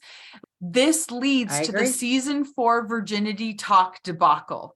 It leads to why he feels comfortable asking her about her virginity. Why does this mean so much to her that she knows about his masturbation? I think that she's struggling a little bit of, she maybe is starting to think that she might like him and she's losing him to Jen, or she's losing him to Jen because of a friendship thing. Probably. He needs something to hold on to the fact that she's not losing him. And the only way I think she can do it is to have this really intimate thing that he would share only with her. That this makes her special, that this makes their friendship special, that it's solidifying that, yes, we are still a different friendship. We are still connected in a way that I'm not going to be with Jen or someone else. They hold it as a candle to everything else. And it really is unhealthy codependency. I do feel bad for Joey because she does look like a kicked puppy when he doesn't tell her. What I like is that this episode starts with innocence in a perfect world. And the very last shot is of the destruction of so much of that. It's the destruction of their relationship before and after this conversation, from the innocence of it to now it's crossed over into something else. They don't even know what it is. And also the destruction of this perfect life that is not just Dawson's perfect life. Yeah. This is Joey's perfect life too. These are her surrogate parents. Seeing Gail cheat on Mitch, I'm not going to say it's as devastating to her as it is to Dawson, but it's pretty fucking devastating, especially given the fact that her dad cheated on her mom. But I do really like the bookends of this episode of where we start in this innocent, perfect world and where we end. And so talking about it from a pilot of a TV show perspective, I think they do a really great job of establishing the world, introducing us to characters, giving us conflict, and giving us that bookend. And it's a great cliffhanger, that image of all of this happening and Joey drifting out of frame. She's first happy, and then to be hit with that and to be drifting out of frame with her stunned. It is a great cliffhanger. Watching it for the first time, what a fucking gut punch. You see Mitch and Gail banging on the ottoman. Dawson has this perfect life. I don't think as an original viewer, I saw that coming at all. So that finally brings us to the end of this episode. Thanks again for sticking with us. And so we're going to go into our post-episode wrap-up topics. The first one is the Pacey Witter punishment watch.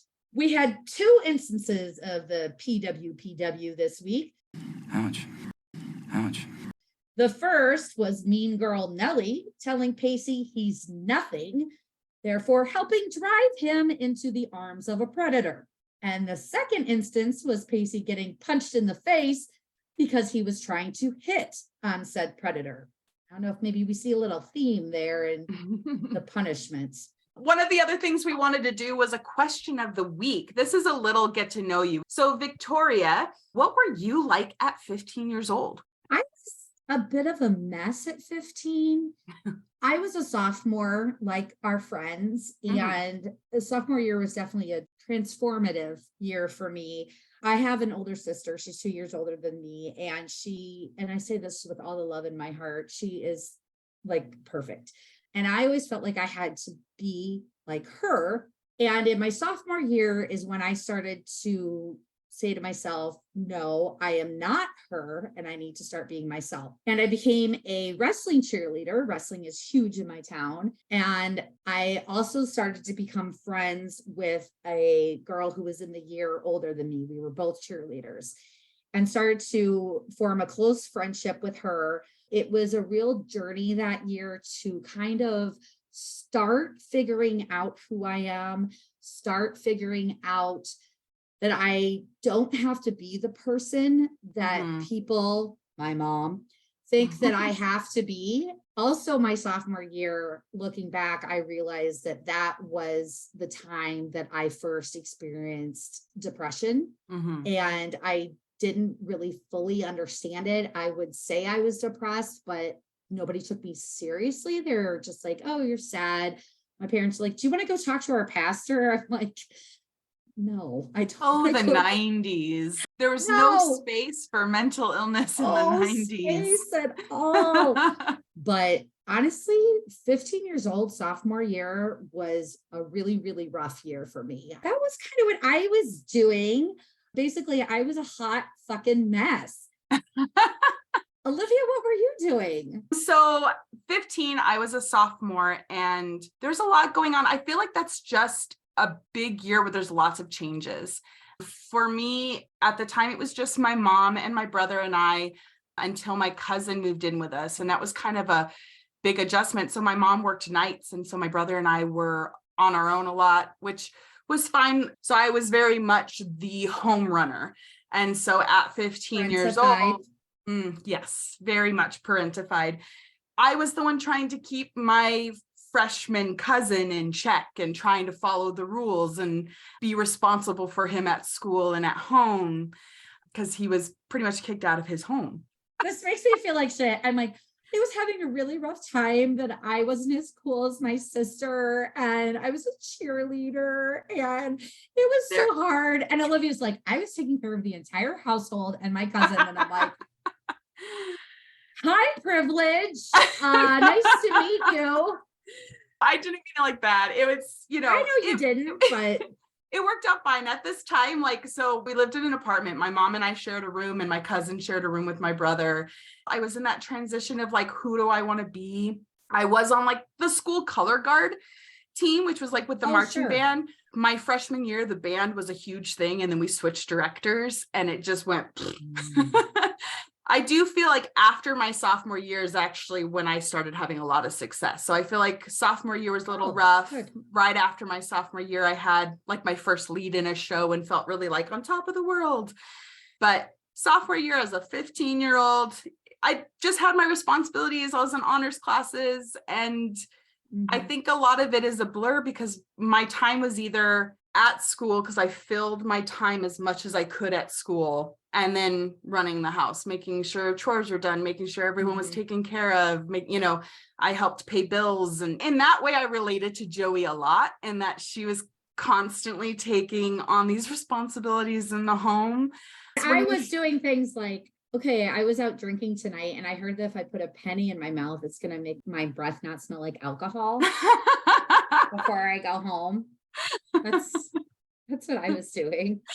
It's funny though, we had very different lives, but there's still Very so many different. things that we related on an emotional level. All right, and now we are to the section I am the most excited about, our fan fiction corner. So every week we want to recommend a fan fiction that starts or is about the episode we're in or nearby it. We really want to help broaden the fan fiction and the Dawson Creek community. And so I'm hoping we can do that with our fan fiction corner. I don't know if I mentioned this before, but I am the creator of the Ultimate Pacey and Joey fan fiction guide. That got edited out, I think, of our intro because that was also too long with talking. Weird. Most of the fan fictions are Pacey and Joey related. There are about, just on Archive of Our Own, also known as AO3, there are about 400 Pacey and Joey stories. In relation to there are 38 Dawson and Joey stories. Well, that tells you something about the fandom.